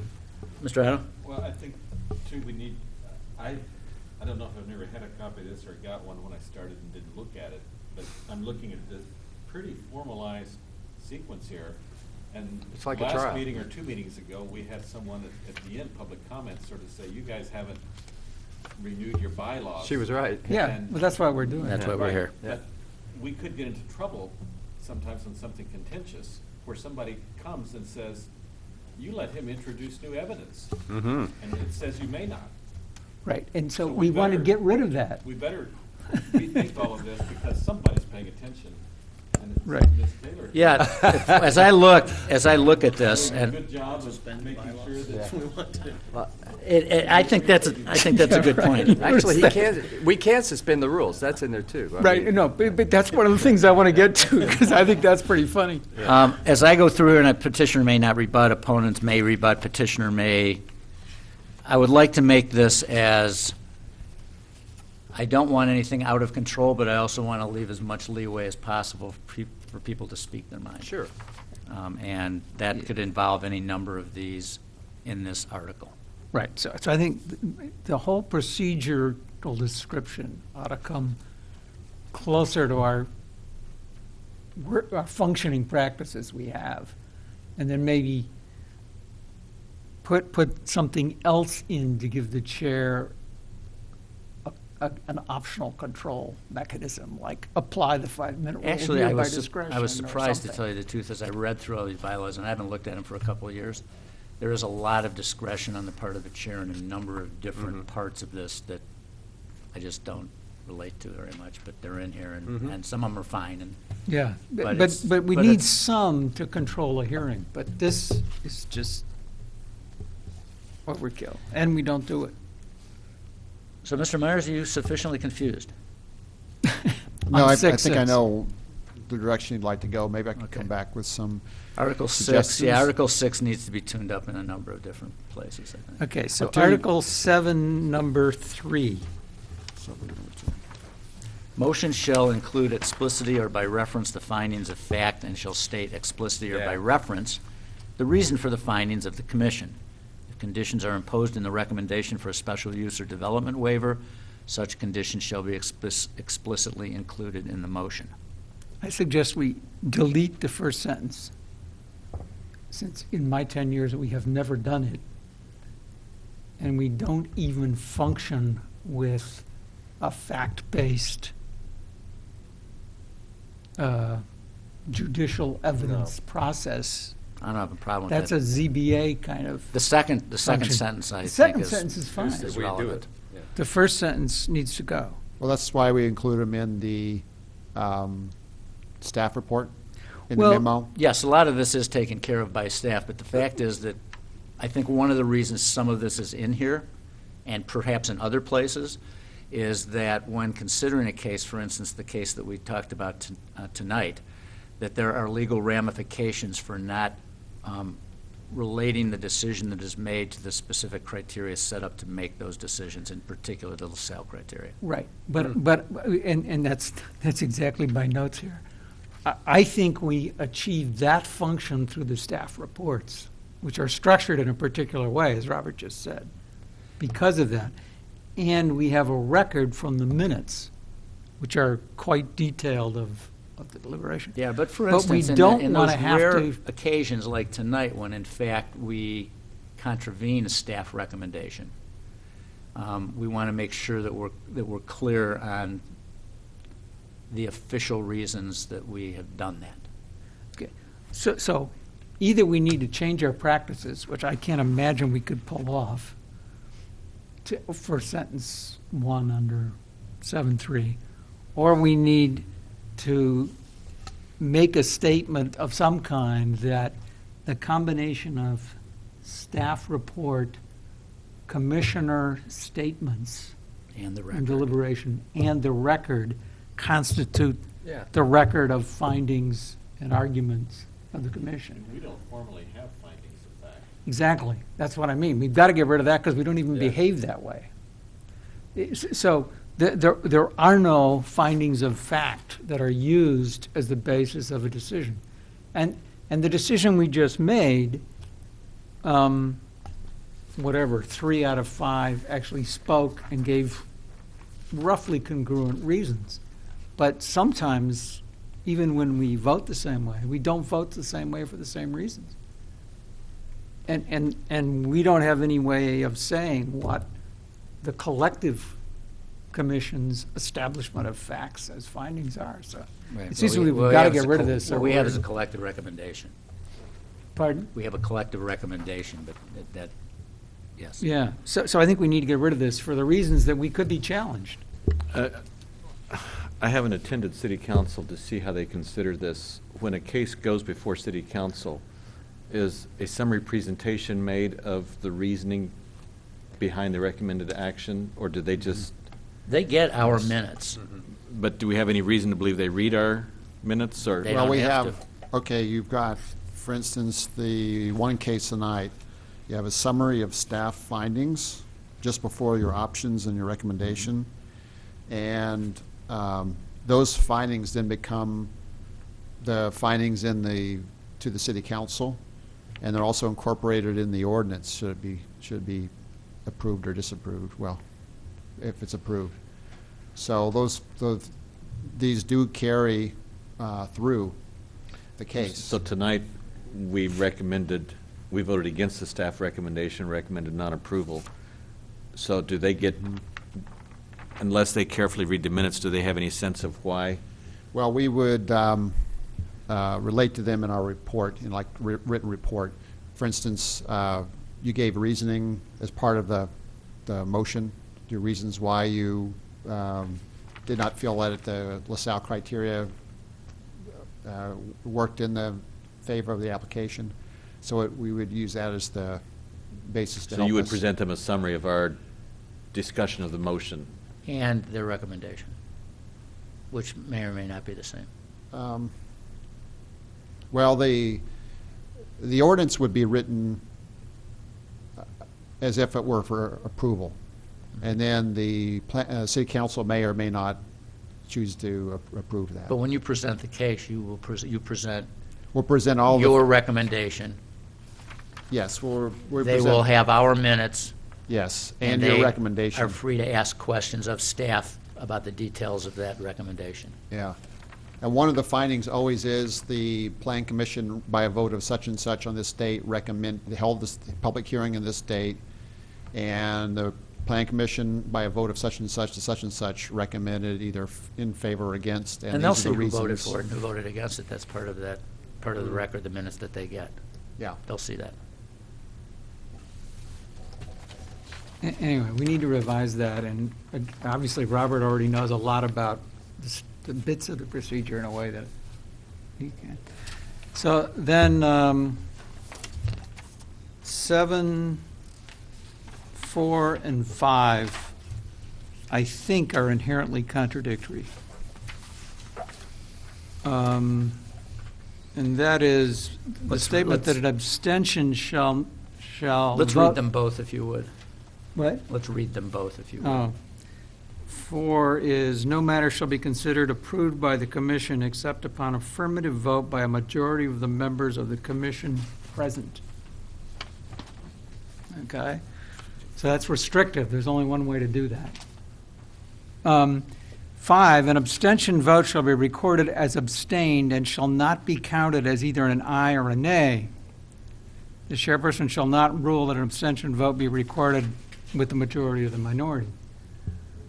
I have not been able to figure out a way mathematically that if the rule of passage is ayes over all present, that an abstention can count as anything but a no. If an abstention, You don't, the only thing you count is the ayes, and you have to have a majority if of an ayes. abstention results No. in a tie vote, it is equivalent to defeating the motion. Right. Right. So it counts as a no. Practically. Practically it does. Mathematically, it has to count as a no unless you redo section 4 to say that an approval can be passed by a majority of those voting, Present and voting is, yeah. as opposed to present. And later in the bylaws, that is explicitly taken account under another circumstance. Here's Right. another conflict that just came to me, and that is that the guidelines in the bylaws are that if somebody abstains for a conflict of interest, they are to be absent from the discussion and the table. That's right. So they can't abstain. They don't vote. Right, They're not and here. it specifically then says, let's see, Throw a little wrench in it. I don't know what you do with that. Good luck with that, Robert. That further, the abstaining member, where they use the word abstain, even in the case of recusal, shall not be counted in determining the total number of votes required for approval of matter. But that's specific to section 2. Perhaps one of the options here is that if somebody has a conflict of interest, they simply recuse and they do not abstain. They do not vote. All I'm saying is that Basically, section language is the 4, same. section And that 5, follows and the section South. 2 contradict each other. Yeah, that's right. And should. I guess I don't see where section 4 and 5 do. If the rule is that a majority of the members present is required for approval, Yes. you take the vote, you've got 7 present, and you have And you need 4 no matter what. 4 Yeah. vote yes and 2 vote no and 1 abstain, the chair says a majority of those present voted aye. Yes. Motion carries. Yes. End of discussion. But you still But- record, for public But- record, you still record that so-and-so abstained and so-and-so voted no. You don't have to. You could record it as not voting. I could recuse myself for strategic reasons and therefore enable. Change the outcome. Yeah, Majority. exactly, yeah. You could record it as not voting. That is an abstention. But If that- you're here what- for a quorum and you say, I'm not going to vote yes or no, that means abstain. But That's what abstain means. Oh, yeah, right. I agree. right, right.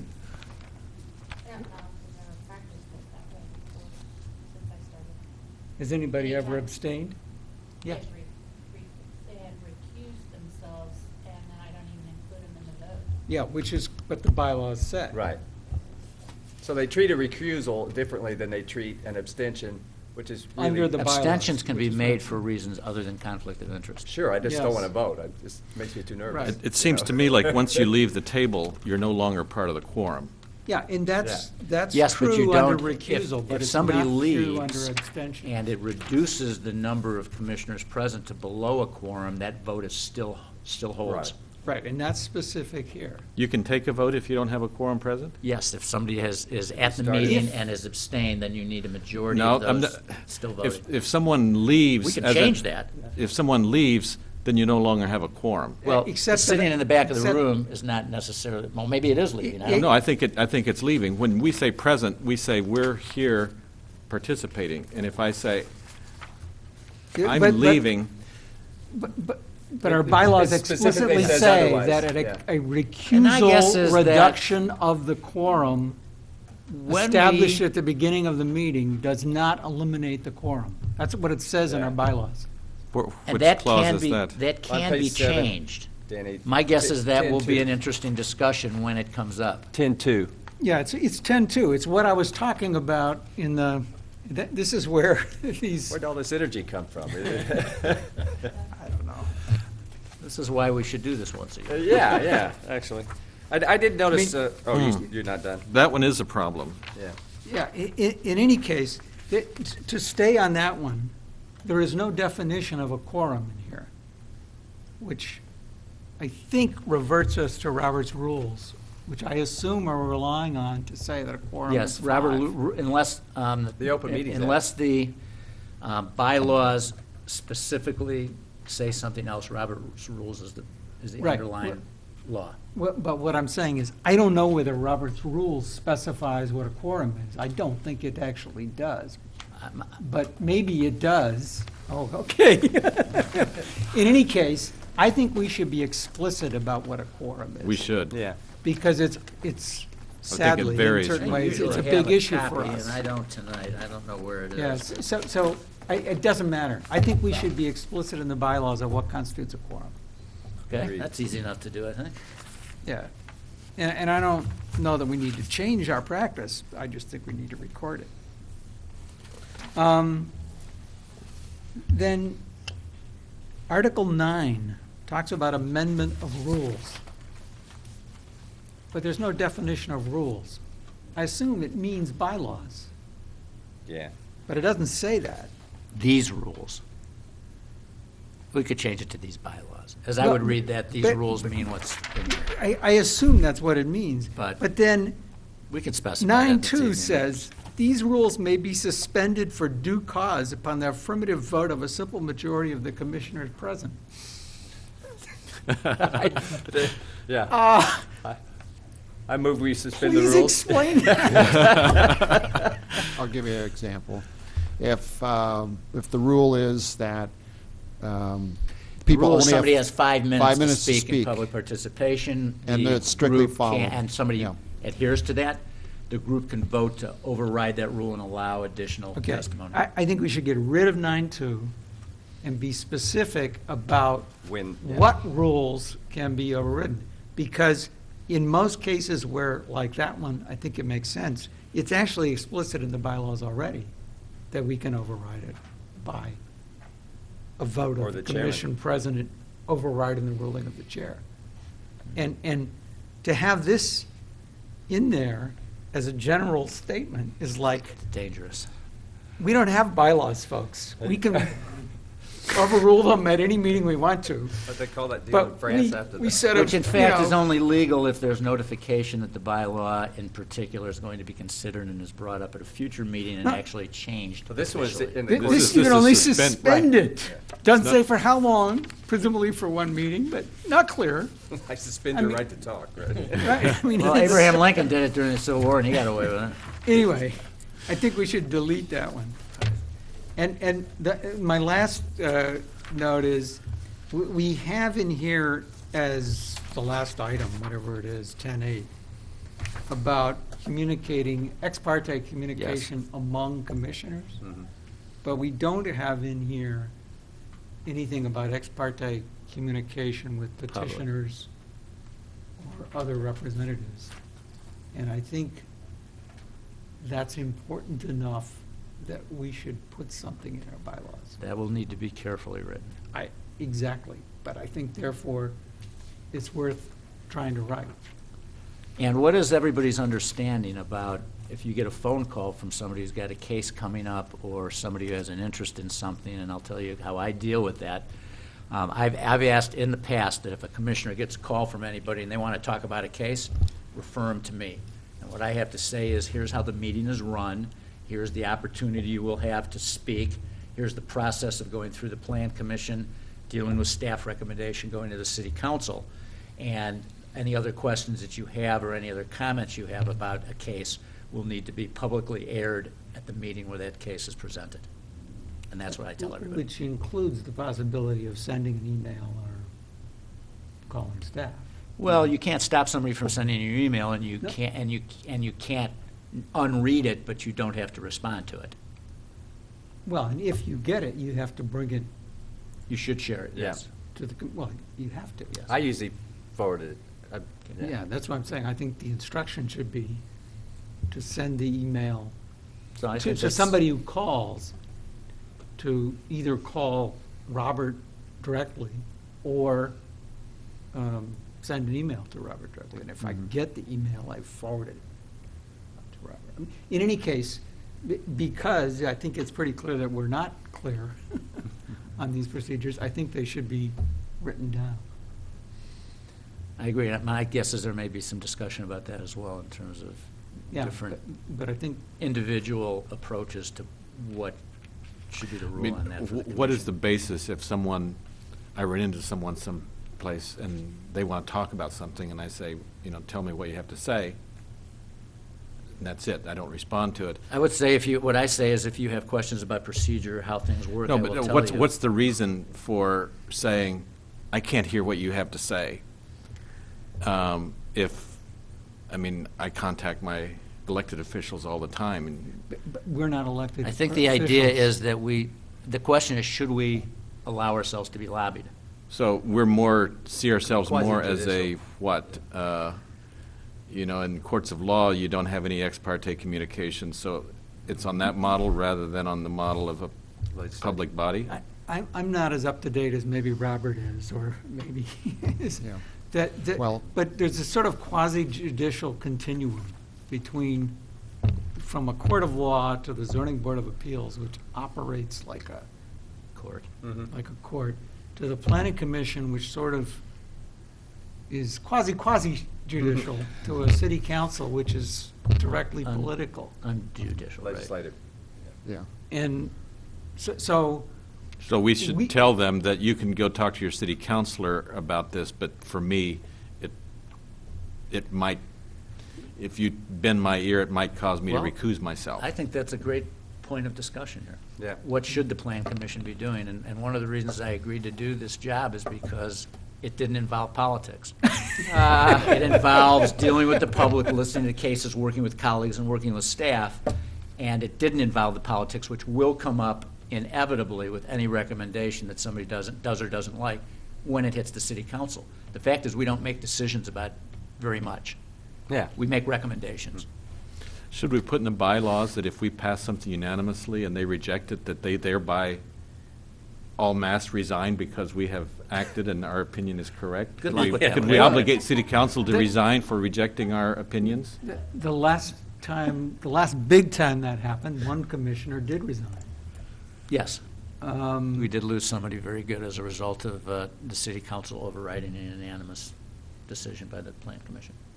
And it's also happened at least one other time in my 10 years, and that I can remember. There was I an guess my interesting attitude experience. is, I understand that we passed forward a recommendation, and I might be so angry if I think city council action is egregious, but as a matter of course, I understand that the reason why it's written that way, rather than we being the final determination, is it's anticipated in certain circumstances. Absolutely. Well, And that is that goes with the job. That goes with the job, so. So there are maybe two other pieces of that. Part of the reason this person resigned is that the council in that case sent back to us the case and essentially told us to change the To redo it. recommendation. It was messy. But the other thing is, I can't remember whether it's Illinois state law or city ordinance, what do you call it, local, anyway, I can't come up with words. But in the city of Urbana, there is no effect on the voting rule of the council based on the recommendation of the commission. Of any commission. That's correct. In some cities, a positive recommendation of the council shifts the Supermajority. the decision rule of the council to a supermajority rule. Which is what happens when we take on a county case and we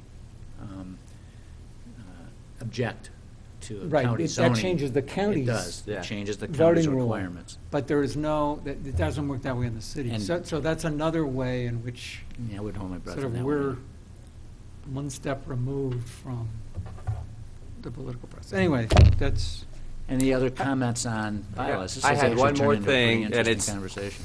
It has to do with the way Terry's been calling the roll. You're getting you're pronouncing it all wonderfully, but the roll call for votes, this is 7-2. The roll call for votes shall be rotating. alternated at each meeting so that the first name called at one meeting will be the last name called at the next meeting. Now, I know that you always go in a different order, but I didn't know that's a pretty trivial requirement. Does it have any meaning? I think the meaning is that you don't want, if one person is going to be the last person voting and be the final They'll always be say stuck voting first in or a number of last, yeah. cases, Yeah. you don't want that person having to She do varies. that. She varies Or the order getting every to do time. that. Yeah, Yeah, it does vary. yeah. I do that since I've read that a long time ago. Is that right? but do you do it once a meeting or once a Every vote? vote, I Every think. vote. Yeah. So like I'll start out usually with roll call of the meeting, who's present, with the first person on the list, which is the Yeah. person with the last name that starts with A, which happens to be Carrie. And then the next, when a case You go to comes B, up, I'll yeah. go to the next person, Yeah. which right now. Right, okay, so Yes. you do it case by case, which actually I think is better I agree. than doing it meeting by I meeting. think that's fine. And I don't think that has to be in the bylaws either. Well, I think it's good. yeah. No reason not to. I do understand now that you mentioned it, somebody, the Supreme Court, you vote in order of seniority, right? So the Chief Justice can always switch sides. Seniority is greatly overrated. Reverse order of seniority. But they always, Yeah, right. yeah, but they do that in camera, so we Any never other know really comments what's behind that. on bylaws? Robert, you got a few things to kind of check out. Do you have comments on this? Because you're here every Thursday. Well, When one we thing, in meet. terms of ex parte communications, I like the idea of reviewing how we should deal with communications outside of this body. I did have a question about whether this should be concerned about the proceedings or whether it should also talk about things outside of these proceedings. But for Lou's question about ex parte communications, one of the reasons that we ask people to provide the information to everyone on the commission is so everyone has the same information and they have the same basis for making the decision. If one person has special information that the others don't have, that puts the decision at a disadvantage and also the public at a disadvantage. It also helps with transparency for our public decision making. So one way to deal with that is say, that's great, can you put that in writing, can you put it in an email, send it to Robert, and he'll provide it to everyone, including the public and all of you, so that way all of you will have the same information. I would ask that those communications also get copied to the chair, Yes. whoever that is. Oh, yeah. Ahead of time. Yes. Okay. That makes sense. Which is fine. I mean, there's, the Open Meetings Act controls a certain portion of this. No quorum can have a discussion. Actually, I think it's a majority of a quorum. Cannot have a discussion outside of this about a case amongst themselves. They're not supposed to. Well, Right. And the question is, do we take that as... two are supposed to. Well, according to these bylaws, correct. Yeah. Yeah. So, and if that meets everybody's approval, then we leave it in there. I mean, I think it's a good idea that we don't talk about cases outside of here. Before the So- meeting tonight, I went over by the property and looked at it from 5 different directions. Did everybody else? When this first came up 5 years ago, yeah. No, I'm wondering, I mean, is that a Oh, no, piece that's- of evidence that I have that other people might not have? I think it's best practice. I think so too, but I'm just, No, that's not. there is a, No, it's not. That's simply but if the educating applicant yourself. had said, I would like to take you and show you the property, What would I say? I'd say I look at all the properties in all these cases on my own, thank you, I appreciate it, but no thank you. Unless I have to have some special access to the property and can't get in, need somebody to unlock a gate or something. I would like to point out one other additional thing, and in fact, I'm going to read this. I like that it's in here, I don't want to change it, but we have had issues with this before, and this is on the last page, page 8, number 3. Commissioner that has publicly stated a position in the press, in a public forum, or on a public petition in regards to a case prior to that case being voted on by the commission shall be deemed a conflict of interest.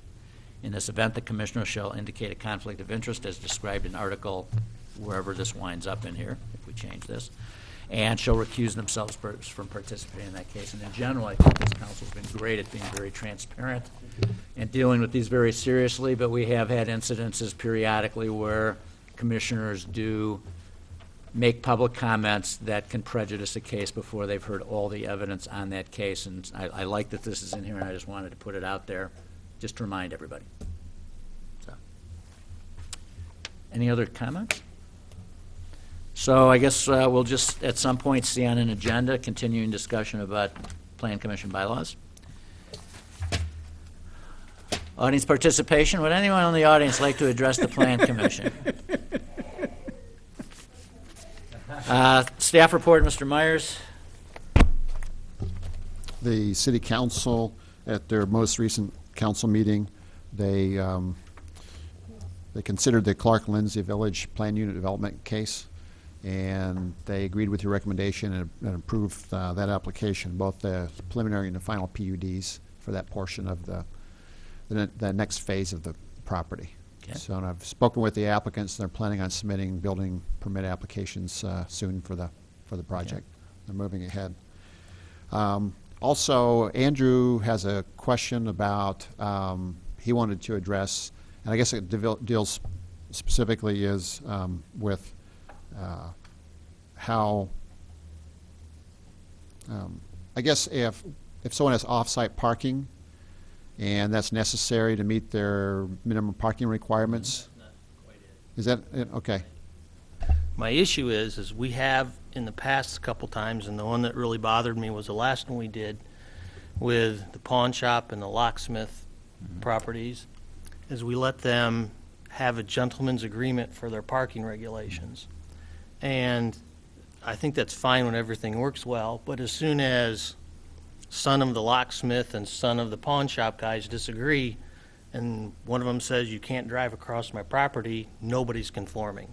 And I think we need some kind of more concrete, long-term legal requirements to be able to do that.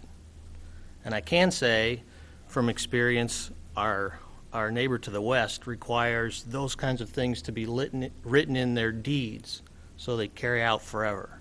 And I don't know if we need to go to that extent, but I think we need to think about doing something more formal than letting a gentleman's agreement be okay in perpetuity. So require them to agree to a joint easement of some kind? Something. But just to say, I've talked to my neighbor and he says it's okay, so we can do it, I don't think is good enough. Mr. Myers, I'd like to comment on that from you, if you don't mind. What do you think? Well, I was referring to that in terms of off-site parking. So there are times when we have allow shared parking. In fact, the parking requirements in the zoning ordinance recognize that if you had shared parking, you can provide only 85% of the normal amount.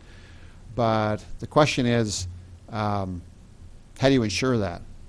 And occasionally, very occasionally, you do find when off-site parking needed for a certain use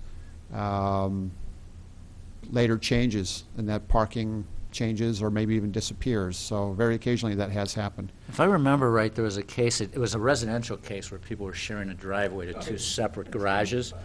And if I'm not mistaken, the decision was, if you guys want to share that, the property line's where the property line is, go get yourself a couple of lawyers and get something written up, and it's up to you.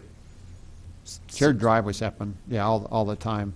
Now, this is kind of what that is. This is commercial, but it's... Because in this particular case, the locksmith shop had to drive across the pawn shop's property to get into their parking spaces. And the pawn shop had to drive partially on the locksmith space to get around to the back of this building. And as soon as they don't disagree and you put up a fence or say, don't drive on my property, nobody's conforming. And we allowed him to do this addition because he had enough parking. And all it takes is some guy to say, you can't do that. Well, that's really no different than two houses where the property line goes right down the middle of a shared driveway. Okay. It's kind of the same thing. But, so, I'm trying to remember the details of this case, because I think it matters. In each case, what they needed to meet requirements was on their own property, except for access to meeting their requirements on their own property. okay. So, But to me, so that should be an easement, and it should be a Access recorded easement. easement. right, and we let him do it without that. Yeah, well, I think it should be a recorded easement if we're going to let them do that. There's also a case, I'll take the one, the dorm thing that the church wanted to build. I don't remember who it was. Yeah, right. They had, part of their required parking across the street. was I remember on that. a different lot, and they could sell, the dorm thing now has no parking. But if I'm not mistaken, that was because it was a creekway issue. No, it was a different, they were required to have parking. Yes, but I And think they- in the ordinance controlling the fact that it was creekway, they were allowed by our local law to arrange that parking on a different lot because it was a creekway issue. Is that not correct? I think that was part of the, I'm not if sure you which want to case that develop was. along the creekway, that's a right that is built in to provide you the ability to do a development and But even in use principle, parking we should elsewhere. not allow them to be able to sell that building that had 16 apartments or whatever it is, that had 2 parking spaces. We're allowing, Oh, I know which one you're talking about. Yeah. we're building in some flaws by letting them just do this with an agreement. We need some kind of legal action taken, I think, to allow them to do this. This is a recorded access. I thought on that case, didn't they agree to give a parking easement to that property that would ride with the property? Well, they did, and they owned the same property. They own the same property, but they also- They're going to continue to own the same property. No, but if they gave a recorded parking easement, I thought that they agreed to give a recorded parking easement in order, because this is one of, I agree with your concern, and it runs, before I was on the Plan Commission, there was a case where someone was wanting to get a property a ranch-type house that was an illegal fourplex, or fiveplex, legalized, and he had gotten it approved as a threeplex by leasing parking from Good Vibes, a block and a half away. And no one remembered. Good Vibes said, "What? I don't remember anything like that." And the tenant said, "No one told us we could park down I there." think we did bring this up when we did And so it that, seems to and me that we required should that have, be officially. if we didn't do it in the case of the mosque property, we should have, if you have off-site parking, that means a recorded easement.